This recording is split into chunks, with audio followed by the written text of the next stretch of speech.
Hey guys, tonight we step into the warm hush of an ancient land, veiled in desert shadows and graced by twinkling stars.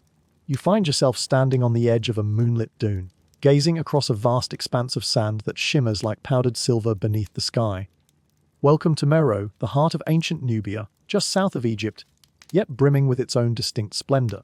The wind is gentle against your skin, carrying the soft scent of distant acacia trees. You hear a faint rustle that might be the echo of desert wildlife, or maybe the whisper of countless stories waiting to be told. Now, let's be honest, you probably won't survive this if you attempt to stay awake for the entire 2 hours without nodding off. But that's exactly the point. These tales are designed to lull you into a serene, starlit nap. So, before you get comfortable, take a moment to like the video and subscribe. But only if you genuinely enjoy what I do here. And I'd love to know where you're tuning in from and what time it is for you right now. Are you sneaking a listen at midday or unwinding after a long day's work at midnight? Let me know. Now, dim the lights, maybe turn on a fan for that soft background hum, and let's ease into tonight's journey together. You step forward on the sand, and the dunes part like gentle waves, revealing the flicker of torchlight near a row of small tents. You can almost feel the relief of travelers who've reached the caravan rest stop. Some are merchants, likely peddling wares, maybe gold, exotic incense, even a few rumored lumps of meteorite. Others are pilgrims, moving through the desert in search of shrines or hoping to catch a glimpse of Nubia's famed warrior queens. The night is surprisingly cool, as desert nights often are, and the temperature difference from the scorching daytime heat feels like stepping into a brand new world. High above you, the sky is crowded with stars so bright, it's as if the heavens themselves are throwing a small celebration. The celestial canopy here is different from what you see in a modern city, with all its light pollution. This is the original cosmic disco ball, a million shards of light dancing overhead. You can't help but feel a little awestruck, which is appropriate, given that you're wandering into a time when mortal rulers were seen as direct conduits to the divine. In this hushed desert setting, you begin to imagine the powerful Kandakes of Nubia, those legendary queens who reigned with remarkable authority. There's a reason these monarchs were described by contemporaries as shrewd diplomats, brilliant strategists, and sometimes formidable warriors. According to some inscriptions, they commanded vast armies, negotiated with foreign powers like the Ptolemaic pharaohs, and oversaw bustling trade routes that spanned from the heart of Africa to the edges of the Mediterranean world. Mainstream historical fact. Many historians agree that the title, Kandake, so sometimes spelled Candace, referred to the line of Meroitic queens who were often the mother or sister of the king, wielding power in their own right. Your first joke of the night arrives in the form of an imagined scenario. Picture a royal dinner invitation from one of these mighty queens. You show up, nervous, expecting a serious ceremony, but the queen waves off the protocol with a laugh and says, "Relax, just leave your donkey at the door." Because let's face it, any queen who can keep a straight face while commanding an army and also greet you with a donkey joke must have a sense of humor that transcends the centuries. There's a delightful fringe tidbit you might appreciate. Some ancient sources mention that a Kandake, as possibly Amminarenas, once led her troops against a Roman incursion, supposedly catching the attention of Emperor Augustus. While official Roman records are minimal, local Nubian tales claim she may have negotiated a peace that benefited her people. Historians still argue whether the rumored meeting between the Kandake and Augustus happened face to face or whether it was more of a symbolic exchange carried out through envoys. Either way, the story weaves through the sands of time, highlighting the power of these queens. You move deeper into the desert night, drawn toward the silhouette of pyramids that rise against the horizon. Unlike the colossal structures in Giza, the Nubian pyramids of Meroe are smaller and steeper, yet no less intriguing. Their pointed angles cut sharply into the sky, standing as proud reminders of a civilization that refused to be overshadowed by its northern neighbor. As you approach these ancient monuments, your footsteps seem to echo off stones laid centuries ago by laborers who toiled under the watchful eye of Kandakes, ensuring that their legacy would stand the test of time. One of the more common misconceptions is that only the Egyptians built pyramids. Joke number 2, you can imagine a proud Nubian queen raising a royal eyebrow and asking, "So, you think you invented pointy tombs? Cleopatra, bless your heart." Indeed, the tombs of Meroe are living proof that architectural ambition and reverence for ancestors could inspire grand designs across cultures. Standing before the first pyramid, you listen as the night wind murmurs through the narrow gaps between stones, almost like a hushed lullaby. In the distance, you hear a camel braying, a jarring noise that's as comedic as it is unexpected. Even in the midst of this ancient realm, life goes on with the same earthy humor that's existed for millennia. Somewhere in the shadows, a guard might glance at you, half smiling as if to say, "Yes, that's just our local alarm clock letting everyone know it's still awake." Looking at the pyramid's entrance, you wonder about the queens who rest inside, where their bodies and spirits once resided, adorned with gold jewelry and precious amulets that might have been gifts from rulers of other lands. You imagine the glow of torches lighting up intricate carvings along the walls, depicting scenes of daily life and ceremonial triumphs.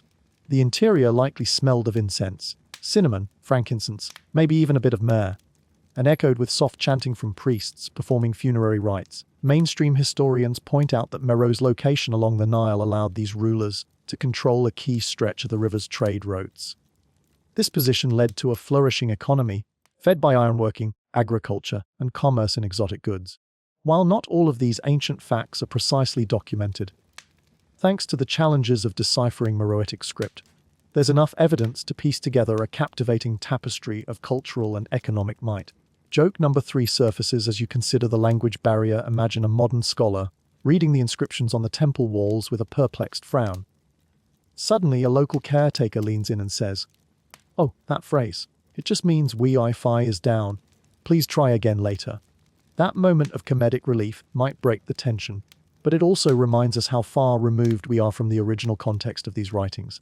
If only we could text the ancient scribes for translations. Winding your way back around the pyramid, you catch a glimpse of flickering lamplight along a distant path. It leads to a small camp where travelers have gathered. Some share stories of the Kandakes, passing them along orally so they live on outside the official records.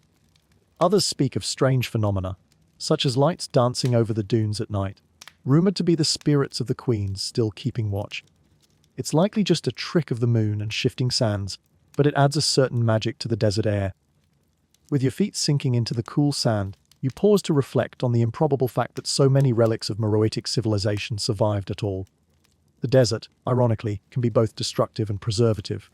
It buries great monuments, but also shields them from the ravages of time by sealing them in layers of sand. Historians still argue whether there might be entire buried complexes waiting to be discovered, hidden away from the prying eyes of both ancient conquerors and modern explorers. Let your shoulders loosen and your eyes grow heavy for a moment as the hush of this desert night cradles you. The queens of Meroe have only begun to reveal themselves, and you sense that their stories run deeper than these sands.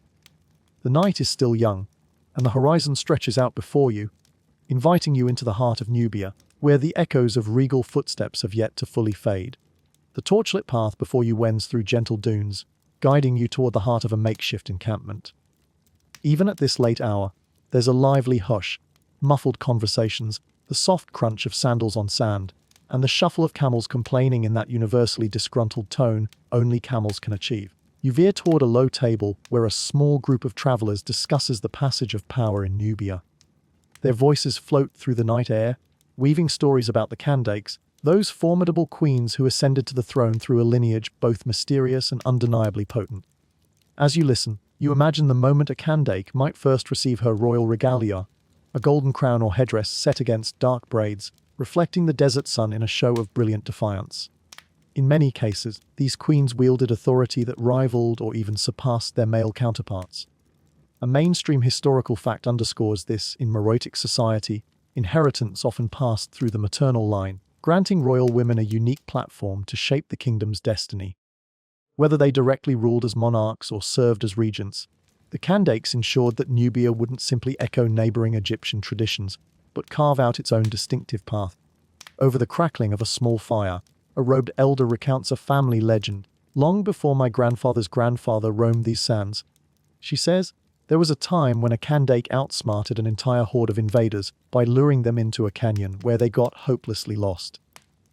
Whether this is fact or fiction is hard to prove, yet the cunning behind such a tale rings true for anyone acquainted with stories of these queens. They were known not just for ceremonial power, but also for strategic prowess, devising cunning treaties, forging alliances, and if necessary, waging war with a ruthless efficiency that often stunned their adversaries. A gentle joke drifts into your mind. You picture a messenger from a rival kingdom, quaking in his boots as he approaches the throne. He bows low, gulping. The queen leans forward and asks, in a barely restrained deadpan, "Did you bring the pastries I requested?" "No pastries, no treaty."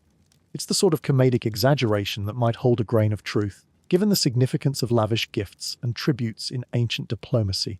You move closer to hear more, and the conversation shifts to how, in Nubia's ruling structure, a queen's ascent could be sealed by formal rituals.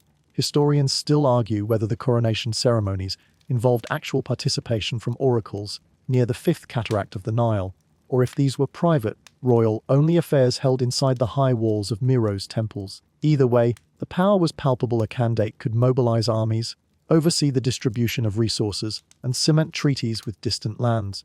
This level of female rule was quite extraordinary in an ancient world that so often sidelined women. You settle on a worn cushion near the table, leaning in as the elder's voice intensifies. She explains that some queens even took it upon themselves to command military expeditions. One queen, she says, was rumored to have a war elephant. That's your quirky tidbit for tonight, whether it's historically accurate or just an instance of local lore. The elder insists it's true, though you suspect the rumor might have sprouted from a single vague inscription or the imagination of a creative bard. Still, you can't deny it's an impressive image, an armored elephant bearing the royal insignia of Mero, trumpeting its presence on the battlefield while the queen directs the charge from atop its grand back. Soft laughter punctuates the story. Another traveler quips, "I can barely ride a donkey without toppling over, let alone a war elephant." There's your second joke. You can't help but grin as you visualize someone clumsily mounting an elephant's wide flank, wobbling dangerously before toppling headfirst into the sand. Even in an age of epic conquests, a comedic splash of reality can break the tension. Before long, the elder's tale concludes, and you thank her for the glimpse into a world where queens don't merely govern behind palace doors, but stride boldly into the fray. Rising to your feet, you notice a shimmering band of orange on the horizon, a hint of dawn creeping in. Perhaps you've listened through most of the night, enthralled by these desert chronicles, yet sleep beckons you just as powerfully, and you feel yourself swaying with the weight of your eyelids. Even so, curiosity tugs you onward, drawn by the notion of witnessing the throne. Firsthand, you wander toward a cluster of stone ruins partially buried by shifting sand. Each step stirs up a tiny cloud of grains that reflect the faint glow of approaching daylight. The hush of the desert slowly yields to the quiet hum of morning insects, and you can see outlines of columns and walls that suggest a palace once stood here. It's hard not to imagine the ceremony of Coronation Day, musicians striking up exotic tunes on stringed instruments, lines of priests and nobles chanting praises, and a newly crowned candake emerging in regal splendor. As you pass a sculpted lion's head carved into a crumbling block of sandstone, you recall that lion imagery was common in Nubia, a symbol of royalty and protection. Another mainstream historical fact is that these lion motifs often showed up on jewelry and temple reliefs, reinforcing the candake's connection to both divine favor and earthly might. The carving's once detailed mane is now weathered by centuries of windblown sand, but a sense of majesty lingers. Pausing at a half-toppled doorway, you let your gaze wander. The horizon to the east is growing lighter, revealing more details of the landscape. In the distance, slender pyramids poke skyward like exclamation points, reminders that the Kandakes not only ruled with flair, but also ensured their legacies would be etched into the very skyline. A stray thought crosses your mind. If a modern real estate mogul had the same impetus, we'd probably see entire neighborhoods shaped like personal logos. That's joke number 3 sneaking in with a wry grin. You kneel down to touch the sandy floor, half buried by time. Between your fingers, you find fragments of pottery. A piece of a bowl here, a shard of ornamentation there. The patterns on them seem geometric, possibly representing stylized flora, or perhaps an ancient script. The Meroitic writing system, only partially deciphered, remains a source of scholarly fascination. Historians still argue whether it draws more heavily on Egyptian hieroglyphs, or if it represents a truly independent development. This puzzle adds another layer of mystique to the Kandakes, who oversaw a state that produced its own written language, forging a cultural identity distinct from the powerful cultures that surrounded it. Rising again, you notice the first warm rays of sunlight cresting the dune's edge. The sky shifts from navy blue to a pale, golden hue, casting elongated shadows across the ruins. Daybreak reveals, with gentle clarity, the eroded outlines of once grand halls and temple compounds. You imagine courtiers bustling about in colorful linen robes, carrying trays of fruit, incense burners trailing sweet, smelling smoke behind them. Maybe an attendant rushes past with a carefully balanced stack of papyrus documents containing trade agreements, tax records, or even personal letters to the queen from distant allies. Some say the Kandakes had elaborate protocols for reviewing these letters each dawn. Courtiers would gather in a specific courtyard, reading aloud news from far-flung corners of the kingdom, waiting for the queen's nod of approval before dispatching messengers back into the desert. Did this really happen daily, or is it merely romanticized speculation? You won't find a neat answer, but it's comforting to imagine a world where each new sunrise brought a ceremonial sense of purpose to the realm, where even the routine administration of a kingdom held a quiet grandeur. Your mind wanders to the next leg of this journey, exploring how these queens managed relations with their northern neighbors in Egypt. But for now, in this final moment of Section 2, you let yourself be immersed in the fleeting stillness of sunrise. You picture the Kandake standing at a palace window, if windows existed in these thick, walled structures, watching the desert slowly come to life, her dreams for Nubia stirring with the day's first light. A tender yawn escapes your lips, you rub your eyes, feeling the gentle lull of fatigue. You realize you've been carried along on waves of history for hours, and your body is urging you to rest. Yet, the intrigue of those ascended queens and their desert kingdom has caught you in its net. It's a warm, welcoming net, though, one that assures you can drift off any time, and still the story will continue humming softly in your dreams, reminding you of the bold monarchs who once shaped Nubia's lineage and fate. You step away from the ruins just as the sun crests the horizon, splashing a gentle glow across the desert. The scent of warm sand fills your lungs, mixing with the faint tang of the nearby Nile. Yes, the very river that breathed life into the kingdoms of Nubia, connecting them to the splendors of Egypt and beyond. You brush a thin layer of fine grains from your clothes. Somehow, the desert always finds a way to hitch a ride, and make your way toward a narrow path that slopes down to the water's edge. The Nile is calmer here than in the tumultuous stretches up north. A few small boats, their sails a patchwork of sun-bleached cloth, bob along the shore. You can't help but imagine them carrying cargo from distant lands, ivory and ebony, precious metals, maybe sacks of exotic spices, and unloading them on Meroe's docks. A mainstream historical fact, Meroe owed much of its prosperity to strategic control of Nile traffic and trade, bridging sub-Saharan Africa with the Mediterranean world. By leveraging this prime geography, the Kandakes built alliances, gathered wealth, and secured a vital exchange of ideas. You find a spot on a half-buried rock, half in shadow and half in morning light. From here, you see how the gentle current beckons travelers north to Egypt or south into the heart of Africa. The rising sun illuminates a caravan approaching the bank, a small line of donkeys and camels, heads swaying slowly under the weight of goods. You hear the occasional grunt or bray echo across the still water, picturing how many donkey licenses the kingdom's bureaucrats must have had to issue over the centuries. You let out a quiet laugh. That's your first joke, and a mild one at that. But it paints a whimsical picture of ancient paperwork, allowing your mind to wander. You imagine the hustle and bustle of an ancient Nubian dock.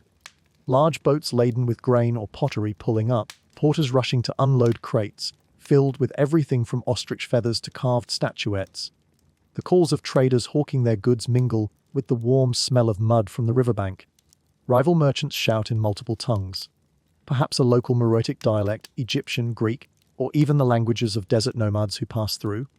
And overlooking it all, you sense the distant gaze of the Kandake, ensuring everything runs smoothly for the good of her realm. With the sun a bit higher now, the sand underfoot warms to a comfortable temperature. You walk along the shoreline, noticing fragments of broken pottery half buried in the mud. Some pieces bear faint patterns or hieroglyphic-like markings. Historians still argue whether these symbols represent standard trade labels, like "this jar belongs to so and so," or if they carry deeper cultural significance.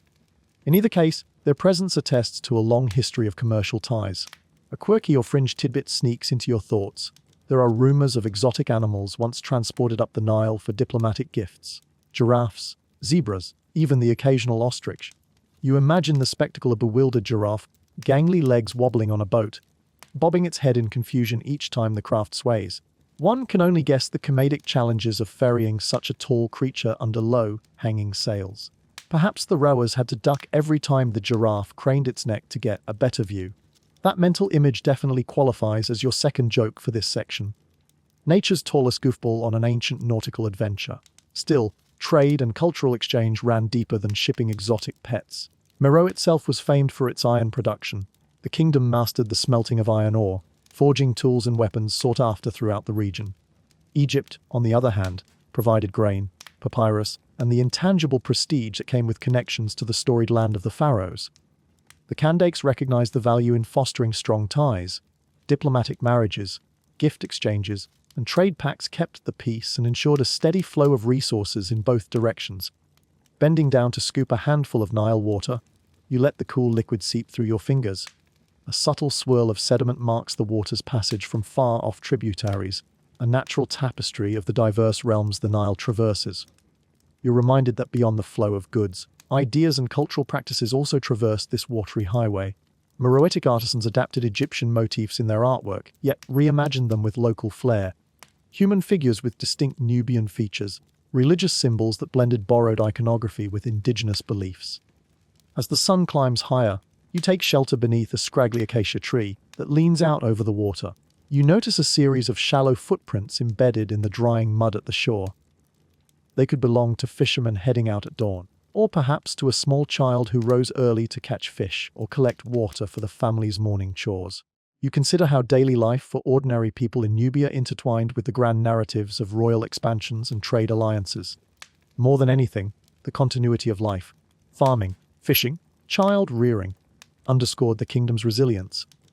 There's also an element of gentle humor in how these foreign interactions might have played out. For instance, imagine a Greek merchant stepping off the boat in Meroe, all decked out in a toga-like outfit, searching in vain for something akin to a Nubian Starbucks.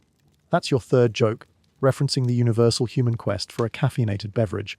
Obviously, there was no such concept in ancient Nubia's coffee culture hadn't even begun to brew yet, pun intended. But the culture clash might have been real. These travelers likely marveled at local cuisine or struggled to communicate in the Meroitic script. The success of these cultural exchanges hinged on Meroe's openness to new ideas and its insistence on retaining a distinct identity. The Kandakes weren't content to be seen as mere vassals of Egypt. They carved out a legacy that stood on its own merits. And while tensions sometimes flared, particularly around border territories, this mutual influence shaped everything from temple architecture to funerary practices in both regions. A mainstream historical perspective states that Meroe enjoyed a level of autonomy that allowed it to flourish for centuries. However, historians still argue whether the kingdom's eventual decline stemmed more from environmental changes, like overuse of land for iron smelting, or from shifting trade routes that bypassed the region. What remains indisputable is that Meroe's prime location along the Nile was both a blessing and a challenge, demanding savvy leadership and a nuanced approach to foreign relations. Turning away from the water, you look back at the desert behind you. The pyramids are just visible silhouettes against the blazing morning light. With each step away from the Nile, you feel the ground grow drier, the heat intensifying, yet you sense that the river's influence persists even here. The goods, ideas, and alliances that once flowed along that ribbon of water granted the Kandakes their powerful platform. Through trade and diplomatic channels, they not only survived but thrived in an era dominated by formidable neighbors.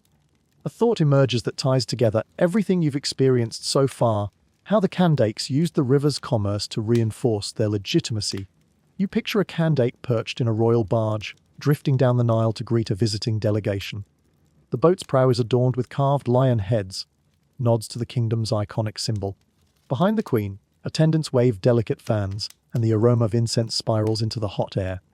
Such a tableau would impress even the most jaded of foreign dignitaries, showcasing Nubia's sophistication and wealth. You exhale slowly, letting the quiet swirl of these images settle around you. The sun is now well on its way to its midday zenith, casting sharp shadows of acacia branches on the ground. It's a good moment to pause, to let your shoulders drop and your breathing deepen. As always, the desert hush beckons you to drift off, lulled by the subtle music of wind and water. And though this section of the story closes, your journey continues as the day unfolds. Trade, diplomacy, and cultural fusion form a tapestry that will keep unraveling the more you wander into Nubia's heart. Leaving the riverbank behind, you notice how the landscape changes in gradual but dramatic fashion. Sand dunes stretch outward, their graceful slopes lit by the rising sun. You walk in the direction of a faint blur on the horizon, a nomadic camp that has just begun to stir. Dark figures move around a low cluster of tents, feeding livestock and tending fires. The hearty scent of cooking drifts toward you on the morning breeze, making your stomach give a soft, playful rumble. Even in an ancient realm, the need for breakfast never changes. Closer now, you observe that these tents are made of tough woven cloth, designed to withstand sharp desert winds. The people here, the roaming desert clans, are adept at reading the subtle signs of the dunes. They search for clues about shifting weather, possible water sources, and safe paths for their livestock. You see a handful of goats scuttling around, nibbling on scraggly brush, and a row of camels blinking lazily in the sunlight. Their owners speak in low tones, glancing in your direction, but betraying no alarm. After all, travelers aren't a rarity. Caravans often pause here to seek guidance through the vast desert. You recall a mainstream historical fact. Some nomadic tribes in this region, often collectively referred to by outsiders as blemies, or other broad labels, interacted frequently with Miro. They might hire themselves out as guides for caravans, or trade animal hides and desert herbs in exchange for metal tools crafted in the city's renowned iron forges. There was a lively exchange between these two worlds. Yet the desert clans stubbornly resisted permanent settlement, preferring a life that remained in motion. Your first joke for this section materializes when you picture a city-dwelling merchant from Miro attempting to convince a nomad to open a market stall in the metropolis. You hear him say, "Think of it, no more lugging tents around," and the nomad shrugs, replying, "But how would I show off my camel?" There's something endearing about the mutual bewilderment that arises when a settled culture meets a nomadic one. Shifting your gaze to the southeast, the dunes level out into a firm plain that leads toward the urban heart of Miro. You decide to follow a crude track worn by countless footfalls, hooves, and wooden cart wheels over the centuries. With each step, you sense the hum of bustling life. Soon, you see the outlines of buildings, actual stone structures that contrast sharply with the low tents behind you. Above them, slender columns of smoke curl up into the sky, likely from communal kilns and cooking fires. Your arrival in Mero feels almost like entering another world. The city streets are a patchwork of ancient paving stones, packed earth, and the occasional loose cobblestone that threatens to trip you if you're not paying attention. Stalls line the main thoroughfare, offering everything from clay pots to baskets of dried dates. Brightly colored fabrics hang from wooden beams, swaying in the light breeze. A swirl of voices envelops you, traders bargaining, children chattering, and hawkers calling out the virtues of their wares. In a central square, you catch sight of a small assembly of local officials. They stand near a carved stone podium, reviewing scrolls with practiced gravity. Perhaps they're tallying taxes or organizing labor for a new construction project. You're reminded that Mero's urban society runs on administrative systems that require meticulous record-keeping. Historians still argue whether the city's bureaucracy was directly modeled after Egyptian practices or if it evolved independently, shaped by the kingdom's unique needs. Either way, you get the sense that these officials would have no patience for your second joke. Any chance you guys accept a verbal IOU? They'd likely glare at you from behind their scrolls and point to the nearest tax collector. Wandering deeper into the city, you hear the rhythmic pounding of hammers striking iron. You follow the sound until you reach a cluster of workshops. Here, forges glow with smoky orange light, and smiths wipe sweat from their brows as they shape metal into tools, weapons, and ornamental pieces. Miro was a significant ironworking hub, a major factor in its economic might. Observing a smith as he skillfully manipulates molten iron, you marvel at how knowledge of ore extraction and furnace design must have traveled from faraway lands or emerged through local innovation. Historians still debate the exact origin of Meroitic iron technology. You happen upon a fringe tidbit when a chatty apprentice blacksmith points out a bizarre custom. Some local smiths apparently believed that leaving a small tuft of goat fur in a corner of the forge warded off mischievous desert spirits who might otherwise spoil the metal's purity. Is that fact or superstition? Hard to say, but it's certainly colorful enough to linger in your mind. Continuing through the workshop district, you emerge onto another busy street lined with modest homes built from sun-dried bricks. Painted shutters and neatly swept doorways suggest that many residents here take pride in their homes. Children dart around corners, chasing each other with squeals of delight, and occasionally skidding to a halt when an elder scolds them for making too much noise. It's a comforting reminder that some aspects of community life, like children's laughter, echo across eras. A few blocks further, you discover a lively market scene. The sweet smell of spiced lentils mingles with the earthy aroma of freshly tanned leather. A vendor shouts about the day's catch of river fish, while next to him, a woman sells intricately woven reed baskets. Each stand offers a glimpse into daily life in Meroe, comprehensive, diverse, and above all, thriving in spite of the harsh desert surroundings. You take a moment to compare this brimming urban energy to the quiet world of the nomads you saw earlier. Out there, everything was lean and mobile, shaped by necessity. In here, the city pulses with a sense of permanence. Buildings that have stood for generations, families who can trace their lineage back to the time of previous Kandakes. Yet both worlds share a reliance on each other. The desert clans need the city's goods, and the city thrives on the nomads' trade routes and guidance through treacherous terrains. There's comedic potential in imagining a mild culture clash, a group of nomads visiting the city for the first time, gawking at tall structures and complaining about how close they are to each other. "No personal dune space!" One might mutter in disbelief. That's your third joke, painting a playful image of a proud, independent desert dweller feeling cramped by the urban layout. Every so often, you notice caravans arriving in the city's outskirts, passing wooden arches that mark the main gates. Camels and donkeys carry everything from frankincense to raw gemstones, while the people leading them exchange pleasantries with gatekeepers. This constant movement in and out keeps Meroe alive. No wonder the Kandakes, remember those formidable queens, spent so much effort reinforcing roads, forging alliances, and stationing patrols along trade routes to ensure safe passage. Stepping aside to let a cart roll by, you catch a glimpse of the driver's face, etched with lines from too many long desert journeys. He offers a wary but kind smile, perhaps recognizing that you, too, are a traveler of sorts. For a moment, you wonder if the wandering desert clans might regard Meroe's populace as soft city dwellers, while the city folk likely see the nomads as both crucial to the kingdom and intriguingly exotic. Yet in the center of all this stands the shared identity of Nubia, an overarching tapestry of commerce, culture, and regal authority. The Kandakes brought unity despite the contrasts, bridging the quiet vigilance of the nomads with the bustling ambition of Meroe's urban life. It's a delicate balance that thrives on mutual respect and exchange. You pause at a small well in a courtyard, scooping cool water into a clay cup.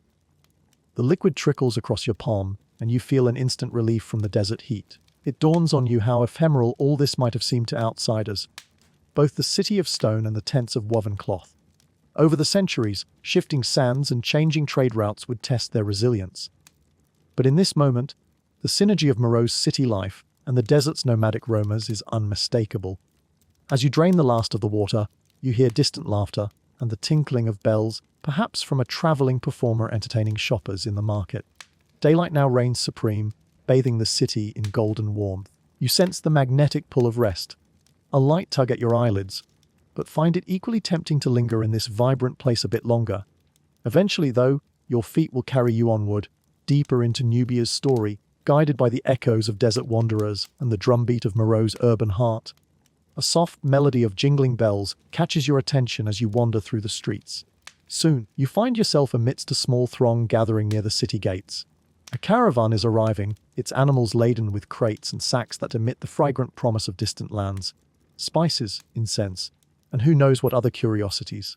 You step closer, drawn by the promise of exotic wonders.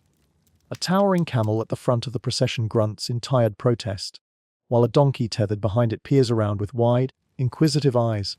The caravan leader, robes swirling in the dusty breeze, raises a wooden staff in greeting to the gatekeepers.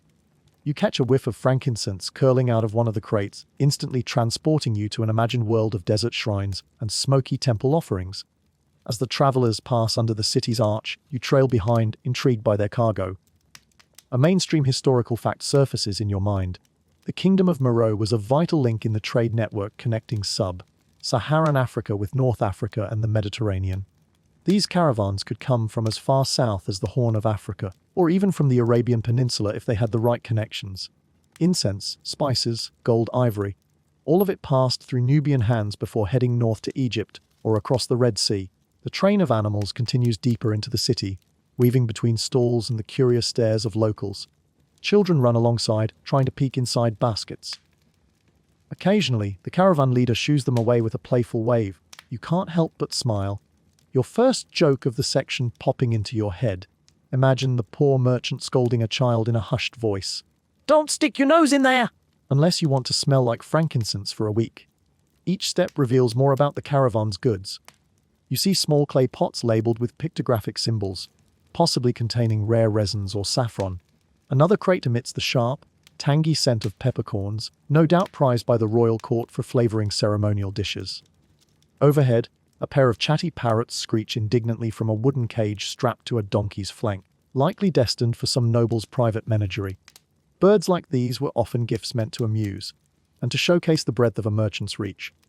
At last, the procession halts in front of a modest courtyard that seems to have been set aside for receiving important visitors. Guards in ornate attire stand at attention, their spears glinting under the midday sun. A hush falls as a royal official steps forward, bedecked in embroidered robes. He gestures for the caravan leader to approach, no doubt preparing to inspect the goods to ensure the Kandake's share of taxes and tributes. For a moment, you wonder if the parrots are part of the tribute. Would the queen appreciate a bird that might interrupt court proceedings with random squawks? Possibly these formidable rulers weren't known for dull taste. Huddling along the courtyard's edge, you watch as workers begin unloading the caravan.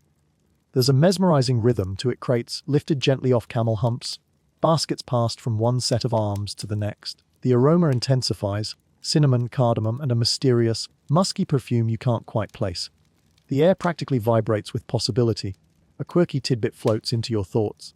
Rumors persist that a few merchants once tried to peddle magical items to Miro's court, like stones said to cure headaches if placed under one's pillow, or rare seeds claiming to sprout golden flowers. Historians still argue whether the royal court ever truly believed in such mystical goods, or merely played along for spectacle's sake. Given the kingdom's appetite for both practical and ceremonial imports, it's not too far-fetched to think a few snake oil salesmen might have tested their luck here. As you inch closer, a stray donkey suddenly pokes its nose toward you, sniffing for any treats you might be hiding. Laughing softly, you brush its muzzle away. That's your second joke. You imagine explaining to the donkey, "Sorry, friend, I traded my last banana for a handful of frankincense." As if your donkey companion could be disappointed about your poor budgeting decisions. An official overseeing the process beckons for everyone to enter a more refined courtyard, likely a staging area closer to the royal residence. There, the goods can be inventoried more carefully before some portion is inevitably whisked off for the Queen's private viewing. As you follow the caravan inside, you notice the architecture, columns carved with patterns of lotus blossoms and stylized lions, reminiscent of Egyptian influence, but distinctly Nubian in their emphasis on local motifs. A servant scurries by, offering cups of cool water to the caravan staff. You accept one gratefully. This small act of hospitality underscores the cultural nuance of Miro, open to foreign commerce, but always mindful of ceremony and courtesy. You recall how fundamental these gestures are in maintaining the delicate balance of trade relations. If caravans reported poor treatment within the kingdom, they might choose alternate routes in the future, depriving the Kandakes of vital commerce. Finally, after some waiting, the official re-emerges. He announces that the Kandakes' representatives are pleased with the inventory, and a date will be set for a more elaborate audience, complete with a modest procession to present the exotic goods. For now, the merchants receive tokens indicating they've paid their dues, allowing them to trade freely in the city. A mild commotion rises as two merchants argue over the rightful ownership of a particularly ornate chest. You catch snippets of their heated dialogue. One claims he inherited it from his father. The other swears he purchased it fair and square at a market near Axum. You sense this could spiral into a dramatic scene, but an official quickly steps in, promising to resolve the matter. You grin, half expecting the official to pull out a giant set of scales like Lady Justice. That's your third joke. No chest is too big for our mighty scales. We'll just keep piling on frankincense until the truth reveals itself. You slip away from the group, letting the merchants settle their differences. Drifting through a small corridor, you find yourself in a quieter section of the royal compound. Torch brackets line the walls, unlit at the moment, but ready to illuminate evening ceremonies or late night deliveries. You pass ornate doorways with carved reliefs showing regal figures bestowing blessings on kneeling ambassadors, testament to the far reach of Miro's influence. Your imagination conjures up the upcoming royal court scene, gilded processions of exotic goods laid out for the Kandakes' inspection, incense smoke curling around columns, courtiers whispering about the latest arrivals. Maybe a trained monkey or two perched on a railing, eyeing the scene with amused curiosity. The air would shimmer with the mingled scents of frankincense and sandalwood, while audience members would try to maintain their composure in the queen's presence. It strikes you how integral these trade routes are to the kingdom's identity. Beyond mere wealth, they bring ideas, stories, and technologies that shape Meroe's cultural tapestry. Historians still argue whether the kingdom's apex of power was directly tied to controlling these routes, or if strong leadership from the Kandakes mattered more. In all likelihood, it was a marriage of both. The highways of commerce paved the way, but it took wise and influential rulers to harness those opportunities. Heading back out into the open air, you feel the afternoon heat pressing gently against your skin. The city is wide awake now, energized by the arrival of new goods, new faces, and new possibilities. Your steps slow as you consider how this trading enterprise, incense, spices, treasures, wasn't just about economic gain. It was also about establishing Meroe's place in the ancient world, cementing alliances, and fueling the imagination of a kingdom that thrived on blending its own culture with those of distant realms. You exhale, letting that swirl of sensory impressions settle. Despite the bustle, there's a soothing undercurrent to it all. The kingdom's pulse remains steady, fueled by caravans that defy the sweltering desert to deliver more than just material goods. They bring the promise that Meroe, under the guidance of its Kandakes, is a land where borders dissolve, merging the known and the unknown into a tapestry of endless fascination. Turning away from the lively trade quarter, you find a quieter side street paved with flat stones that have seen countless footsteps over the centuries. The noise of merchants fades, replaced by the soft sounds of daily life: women grinding grain, children laughing at a stray dog that's decided to join their game of chase. You follow the narrow lane until you reach a small courtyard, partially shaded by a towering sycamore tree. Here, a semicircle of people sits around a storyteller, a local bard wrapped in patterned cloth, who speaks with theatrical intensity about Nubia's legendary warrior queens. You take a seat on a low stone ledge, noticing how the breeze stirs the tree's broad leaves. The bard's voice rises, painting a vivid image of Kandakes, who once rode at the head of their armies, brandishing spears and commanding legions of archers. A hush settles over the courtyard as everyone leans in to catch every whispered detail. A mainstream historical fact surfaces: Queen Amenarina's, one of the most famed warrior Kandakes, led a resistance against Roman forces in the 1st century BCE, proving that Nubian metal could stand firm even against the might of an empire. The bard recounts a dramatic scene, a line of Nubian archers kneeling in the desert twilight, bows at the ready. Beside them, the queen herself, armor glinting in the last rays of the sun, scanning the horizon for signs of the Roman advance. You can almost feel the collective heartbeat of that ancient army. A comedic thought sneaks in. Your first joke: imagine a Roman soldier writing a letter home, complaining, "My sandals are full of sand."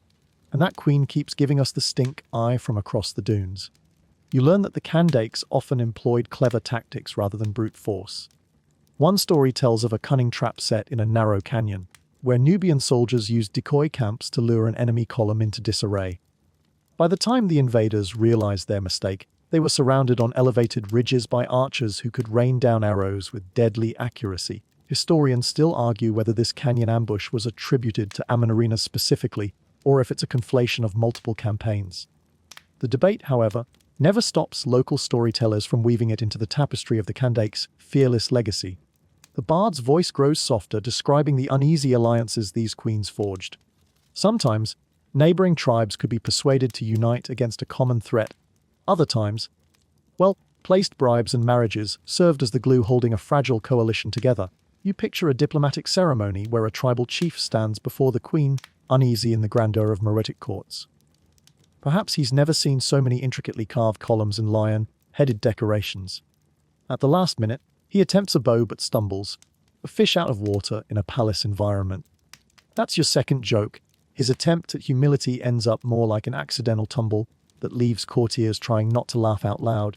A traveling scholar, seated near you in the courtyard, chimes in with a quirky or fringe tidbit. Some local legends claim a Kandake once had an elite bodyguard of female warriors, said to be unstoppable in battle. They wore matching breastplates. The scholar says, eyes alight with fascination, and carried short swords carved with inscriptions invoking the favor of local desert spirits. Are these warrior women a historical reality, or a mix of myth and rumor? No one knows for certain, yet the notion of an all-female guard fits snugly within the bold, unorthodox aura that surrounds these queens. The bard shifts the tale to alliances that went far beyond local tribes.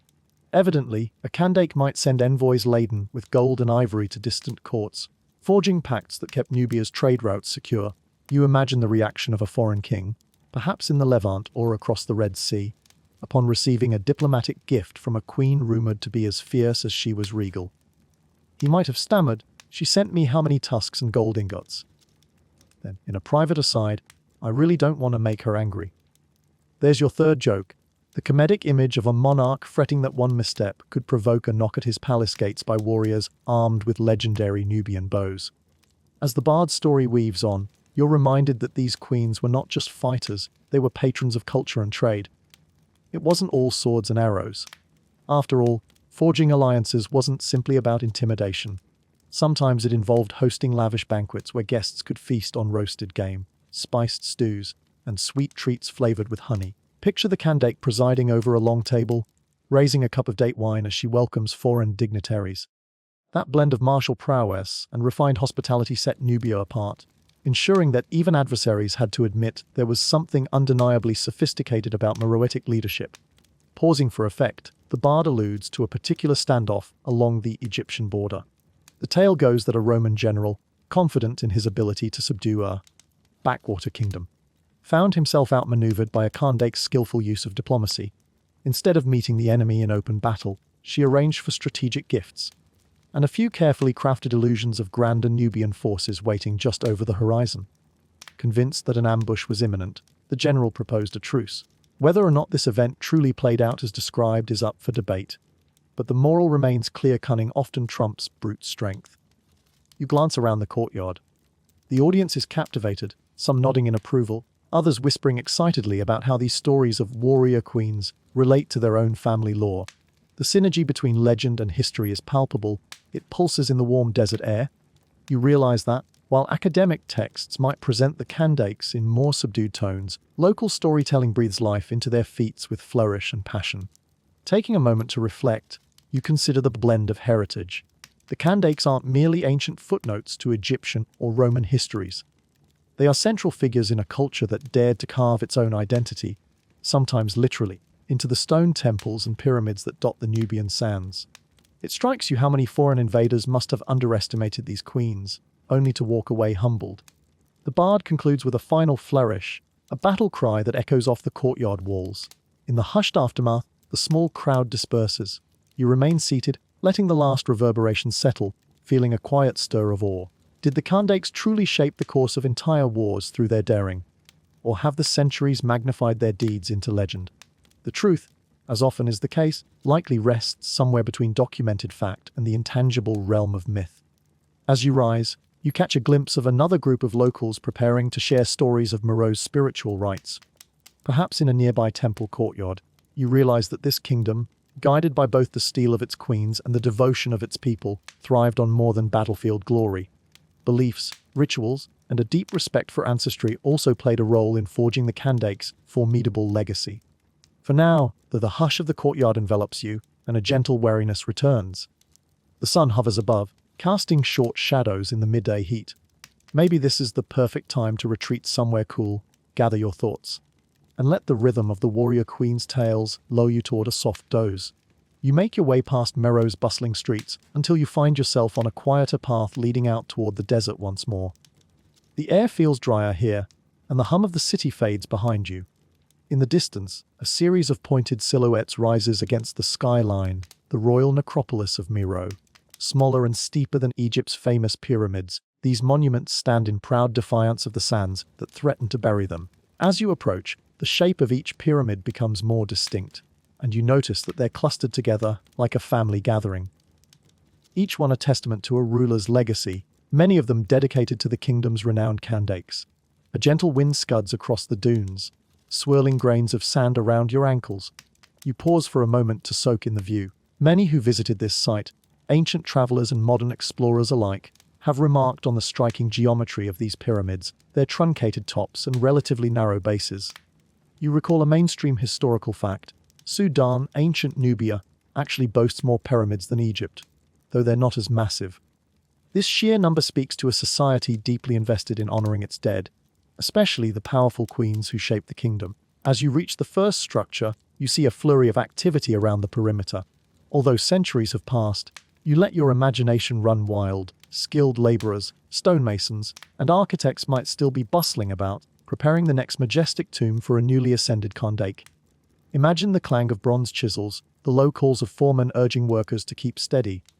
Despite the intense desert heat, there's a sense of communal purpose here, everyone contributing their expertise to ensure the Queen's final resting place stands proudly for eternity. You step closer, examining the carefully cut stone blocks stacked in neat rows. Each block bears chiseled grooves, evidence of the stonemason's precision. Historians still argue whether Nubian builders drew inspiration directly from Egyptian techniques or adapted older, indigenous building methods.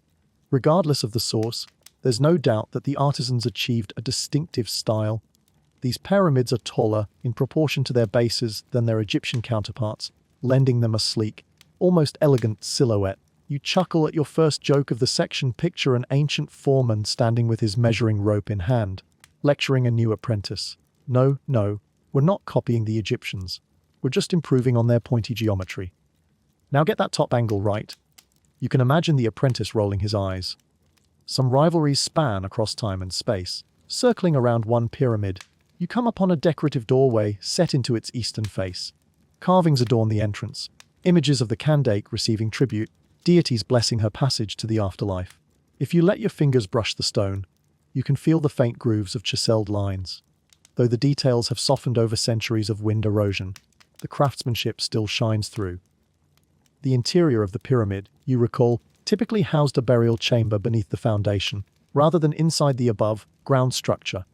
However, the small chapel attached to the pyramid's east side served as a place for offerings and ceremonies, a focal point for priests and family members paying their respects. You imagine priests coming here at dawn, lighting incense to honor the departed queen. Smoke would curl up in thin spirals, mingling with the first rays of sunlight. A gentle intersection of the physical and spiritual realms. Your second joke floats into your mind, a priest grumbling under his breath. You'd think after building all these pyramids, we'd have a discount on incense by now. Perhaps the cost of ritual supplies was as much a concern then as it is in modern times, albeit for different reasons. At a short distance, you see another pyramid partially covered by drifting sand. A handful of workers, maybe from a modern archaeological team in your imagination, shovel carefully, revealing carved reliefs hidden for centuries. One figure depicts a Kandake perched on a throne flanked by lions. Another shows her wearing a regal headdress, possibly adorned with cobras or sun, discs reminiscent of Egyptian styles yet firmly adapted to Nubian iconography. A quirky or fringed tidbit crosses your mind. Some local legends claim the queens chose to be buried with small figurines of desert animals, like lizards or scorpions, believed to guide them safely through the hazards of the afterlife. No official record confirms this, but it's just the sort of detail that might turn up in a half-buried anecdote somewhere along the shifting dunes. Overhead, the sun climbs, intensifying the heat. You feel beads of sweat forming on your brow, and you step behind the partial shade of a pyramid's angled wall. Closing your eyes for a second, you can almost hear the distant echo of ancient construction. Wooden cranes creaking, workers chanting in unison as they haul stone blocks up a ramp. Perhaps a water carrier strolls by every so often, distributing earthen jugs of cool Nile water to keep everyone hydrated. Imagine the Kandake herself, if still alive at the time, occasionally visiting the construction site to oversee progress. She might arrive with an entourage, shading her face with a finely woven parasol, scanning the structure's rising silhouette with critical eyes. Joke number 3: picture a royal advisor leaning in to say, "My queen, we ran out of that special imported paint," only to get a regal eye roll and an exasperated sigh. Even the most powerful monarchy can't escape the logistical hiccups of a major building project. Rounding another corner, you notice a series of smaller pyramids bunched together. These likely belong to members of the royal family, princes, princesses, or high-ranking officials. While less imposing than the Kandake's tombs, they still share the signature design. The site forms a veritable necropolis of pointed roofs against the clear desert sky. It's a bit surreal to see so many pyramids in such close proximity. No two are exactly alike, yet they all speak to the same cultural thread that revered its dead with architectural grandeur. Reflecting on these towering monuments, you sense that the spiritual significance runs deeper than mere displays of power. In Meroitic culture, the afterlife wasn't just an echo of earthly existence. It was an ongoing journey. Providing the departed with a dignified tomb, offerings, and protective spells ensured their continuation in whatever realm lay beyond. That underlying faith, combined with the raw ambition of royalty, resulted in a necropolis that continues to captivate scholars and travelers alike. You remember that some of these pyramids suffered damage over time. Looters chipped away at their tops in the 19th century, searching for treasure. Others succumbed to desert winds. Yet many still stand tall, a tribute to both Nubian engineering and the timelessness of the desert environment. People sometimes say the desert is unforgiving, but it also acts as a protective cloak, preserving certain sites by encasing them in drifts of sand, rather than allowing them to be eroded by rain and moisture. Stepping away from the necropolis, you look back to see the entire field of pyramids spread out before you. The angled shadows create a geometric tapestry that feels both ancient and strangely modern. You wonder about the daily routines of the laborers who once toiled here. Did they camp near the construction site? Did they have rotating shifts to avoid the worst of the midday heat? Historians still argue whether the workforce was made up of specialized, year-round builders, or if it fluctuated seasonally with agricultural cycles. One last scan of the desert horizon leaves you with a sense of reverence. These pyramids were not mere vanity projects, they were cultural cornerstones that linked the living to the dead, the mundane to the divine. Far from being overshadowed by their Egyptian neighbors, the Nubian pyramids articulate a story of resilience, pride, and distinct identity, hallmarks of the Kandakes who once ruled here.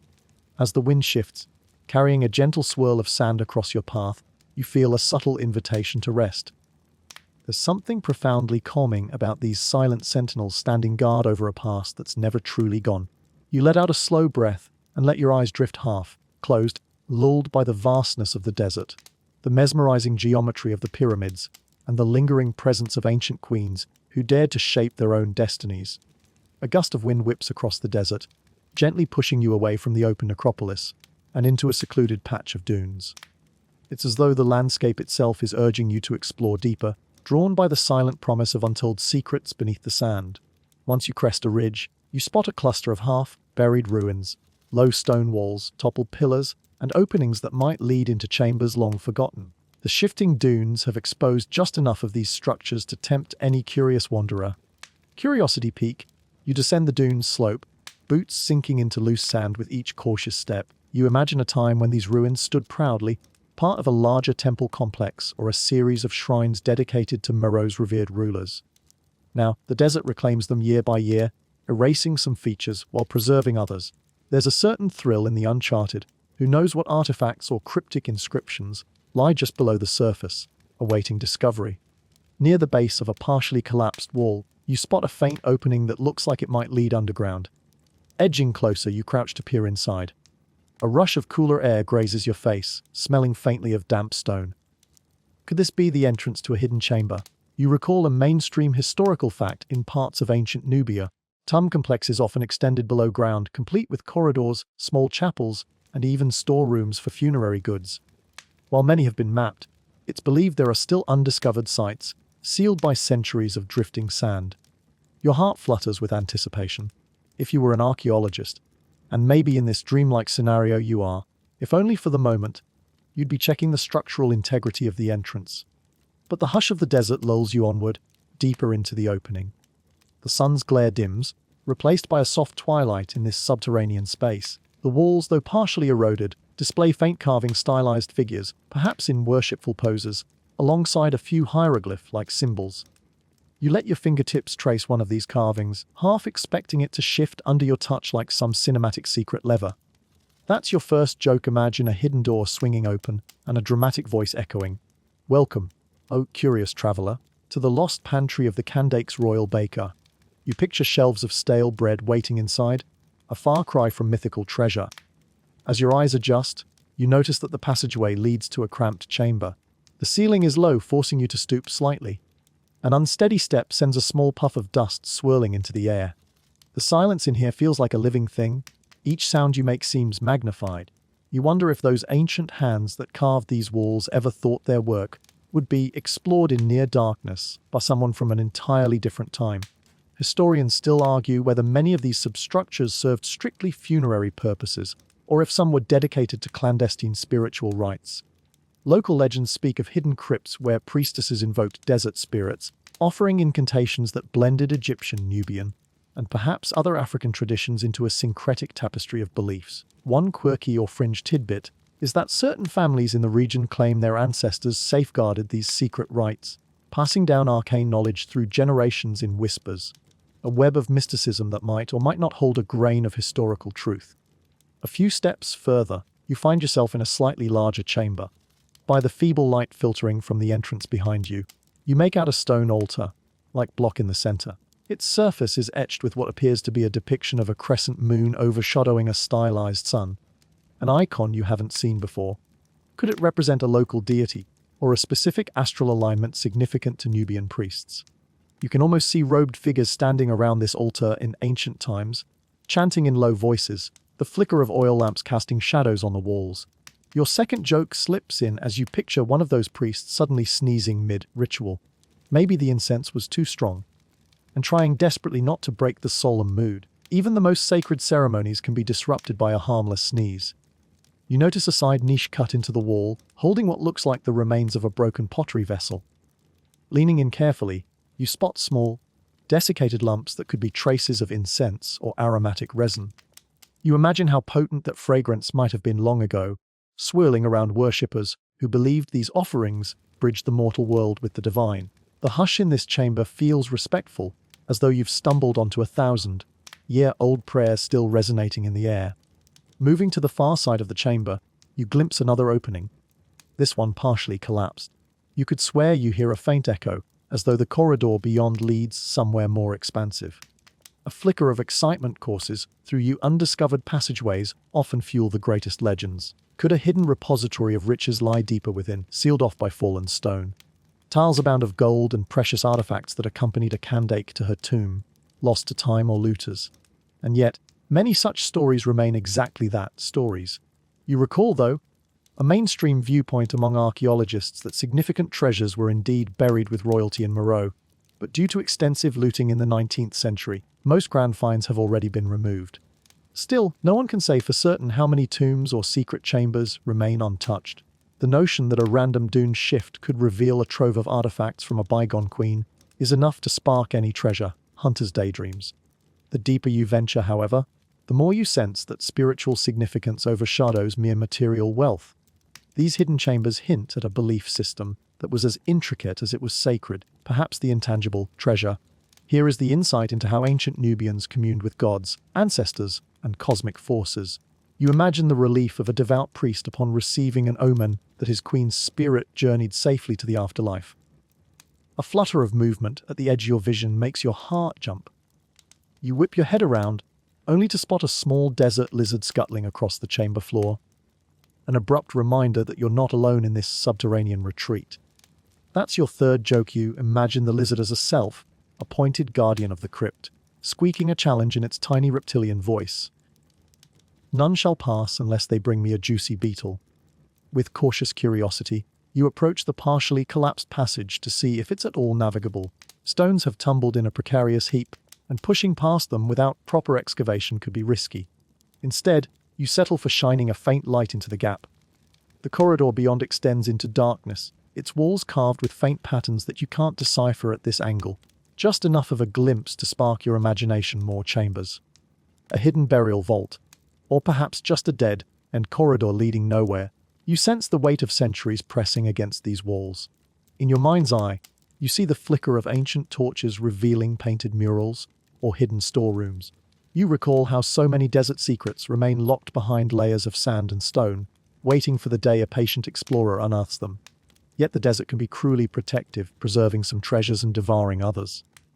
Slowly, you retrace your steps back to the entrance, the reassuring glow of daylight beckoning.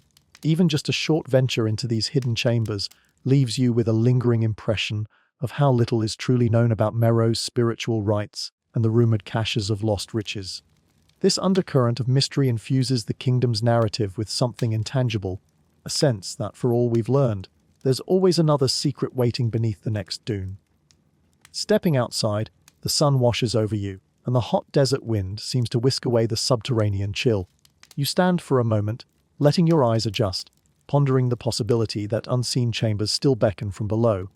If you stayed in Nubia for years, meticulously excavating every mound and stone, you'd likely come across more cryptic symbols, half-buried artifacts, and puzzling stairwells that descend into the unknown. It's both humbling and invigorating, realizing the depth of what remains to be uncovered. Tired yet exhilarated, you wander back toward the more familiar path, feeling as though a veil has been lifted just enough to grant you a glimpse of Mero's hidden heart. The sand shifts around your ankles, erasing your footprints as you go, reminding you that the desert thrives on secrecy. But in the hush of your mind, the echo of that underground chamber remains, a quiet testament to the lost riches and spiritual rituals whispered through millennia, forever sealed beneath the desert's golden cloak. Stepping back into the light of day, you find yourself once more drawn toward the settled areas of Mero, this time following the faint chime of distant chanting that seems to drift on the wind. It's midday, and the blazing sun hammers the ground underfoot. The heat creates an almost surreal shimmer on the horizon, and every breath tastes of dry desert air. Moving past the remains of ancient walls, you come upon what looks like an open courtyard shaded by tall posts draped with woven cloth. A group of people, likely priests or devotees, stand in a semicircle, eyes closed, heads tilted skyward. Their soft chanting rises, dips, then rises again, a gentle wave of sound that both calms and intrigues you. Although you're not versed in their exact words, you can sense the reverence in each syllable. You settle at the courtyard's edge. Through half-closed eyelids, you watch as a priest raises a small terracotta bowl. Wisps of incense curl skyward, carrying a sweet, resinous aroma that mixes with the dust-laden air. You recall a mainstream historical fact. Meroitic religion was a blend of indigenous Nubian beliefs and outside influences, particularly from Egypt. Deities like Amun were worshipped here, but local gods, often connected to the harsh desert environment, were equally revered. These gatherings likely included prayers for protection, fertility, and the kingdom's continued prosperity.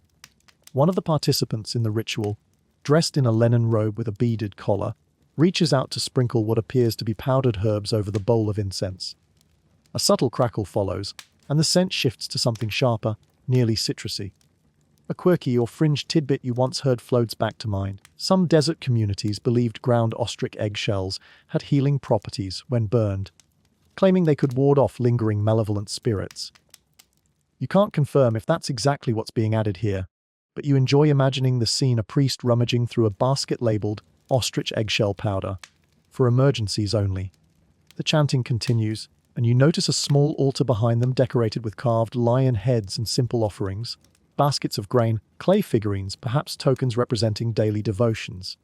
The sun glares directly overhead, and the cloth awnings flap gently, offering pitiful relief from the heat. It's the perfect time for your first joke. You picture an overheated worshipper muttering, "If our gods control the sun, maybe we could request a bit less midday enthusiasm." From a corner of the courtyard, a young acolyte approaches a bucket of water. She ladles some into a clay cup, then carefully sets it before the altar. Water being precious in a desert climate, this offering reflects profound respect. You recall that some rites involved libations, pouring water or other liquids as a symbolic gesture of life and renewal.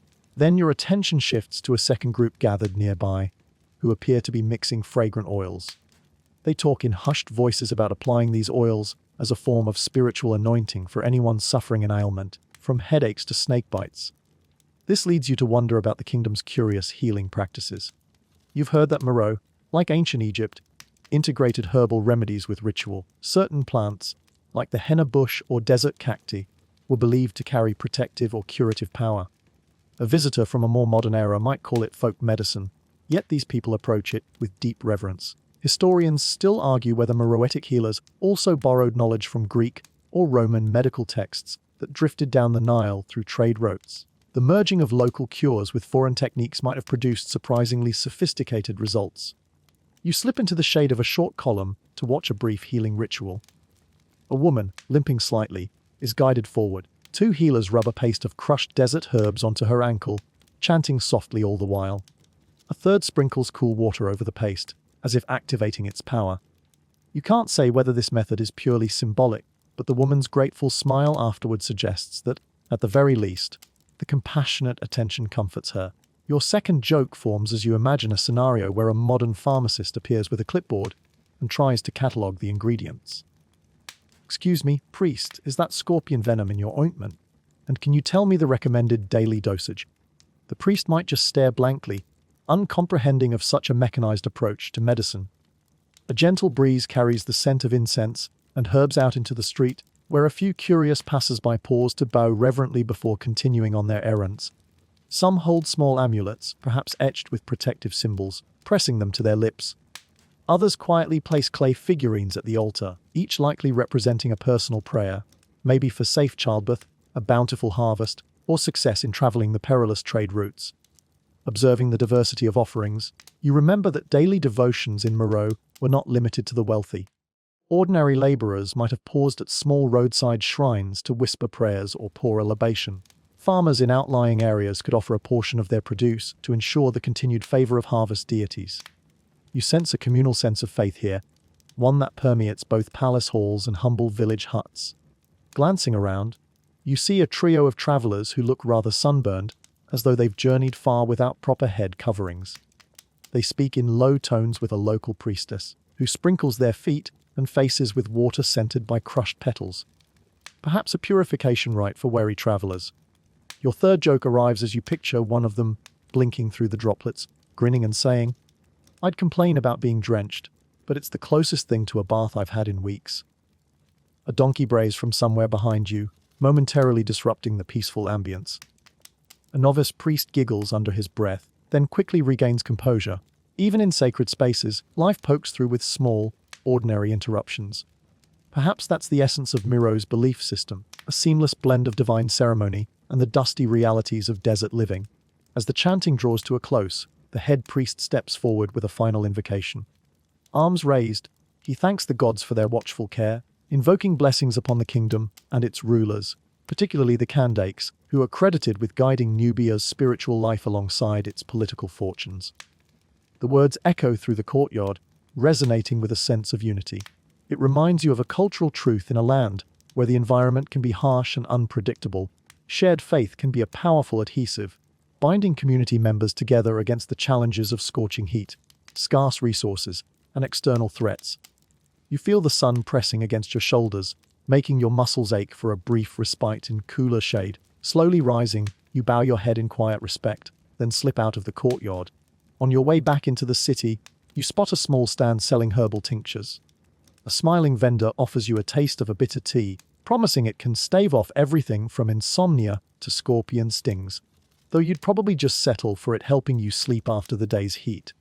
Whether the claim holds any medicinal truth or not, you accept the cup, grateful for the brief pause in your wandering. Historians still argue whether Mero's religious practices were heavily structured, complete with rigid priestly hierarchies, or more decentralized, with local clans maintaining their own shrines and customs. Judging by what you've witnessed today, there's room for both interpretations. Each site and ritual holds its own importance, woven together by the overarching belief in divine guardianship. Gradually, your steps lead you away from the courtyard and toward a quieter residential avenue. The weight of the sun eases as buildings cast longer shadows in the late afternoon. You can still taste the bitter tang of herbal tea on your tongue, a lingering reminder of this kingdom's blend of practical healing and sacred devotion. Warm, drowsy contentment steals over you, and you welcome it, letting each breath guide you further into a state of calm. Daily devotions, healing rituals, desert gods, they merge into a serene tapestry in your mind. As you wander on, you sense that the spiritual heartbeat of Moreau remains strong, pulsing through every courtyard shrine and basket of offerings. Even as the kingdom's rulers shift, and the desert morphs with time, that gentle faith seems to endure, offering solace and direction under the blazing, unyielding sun.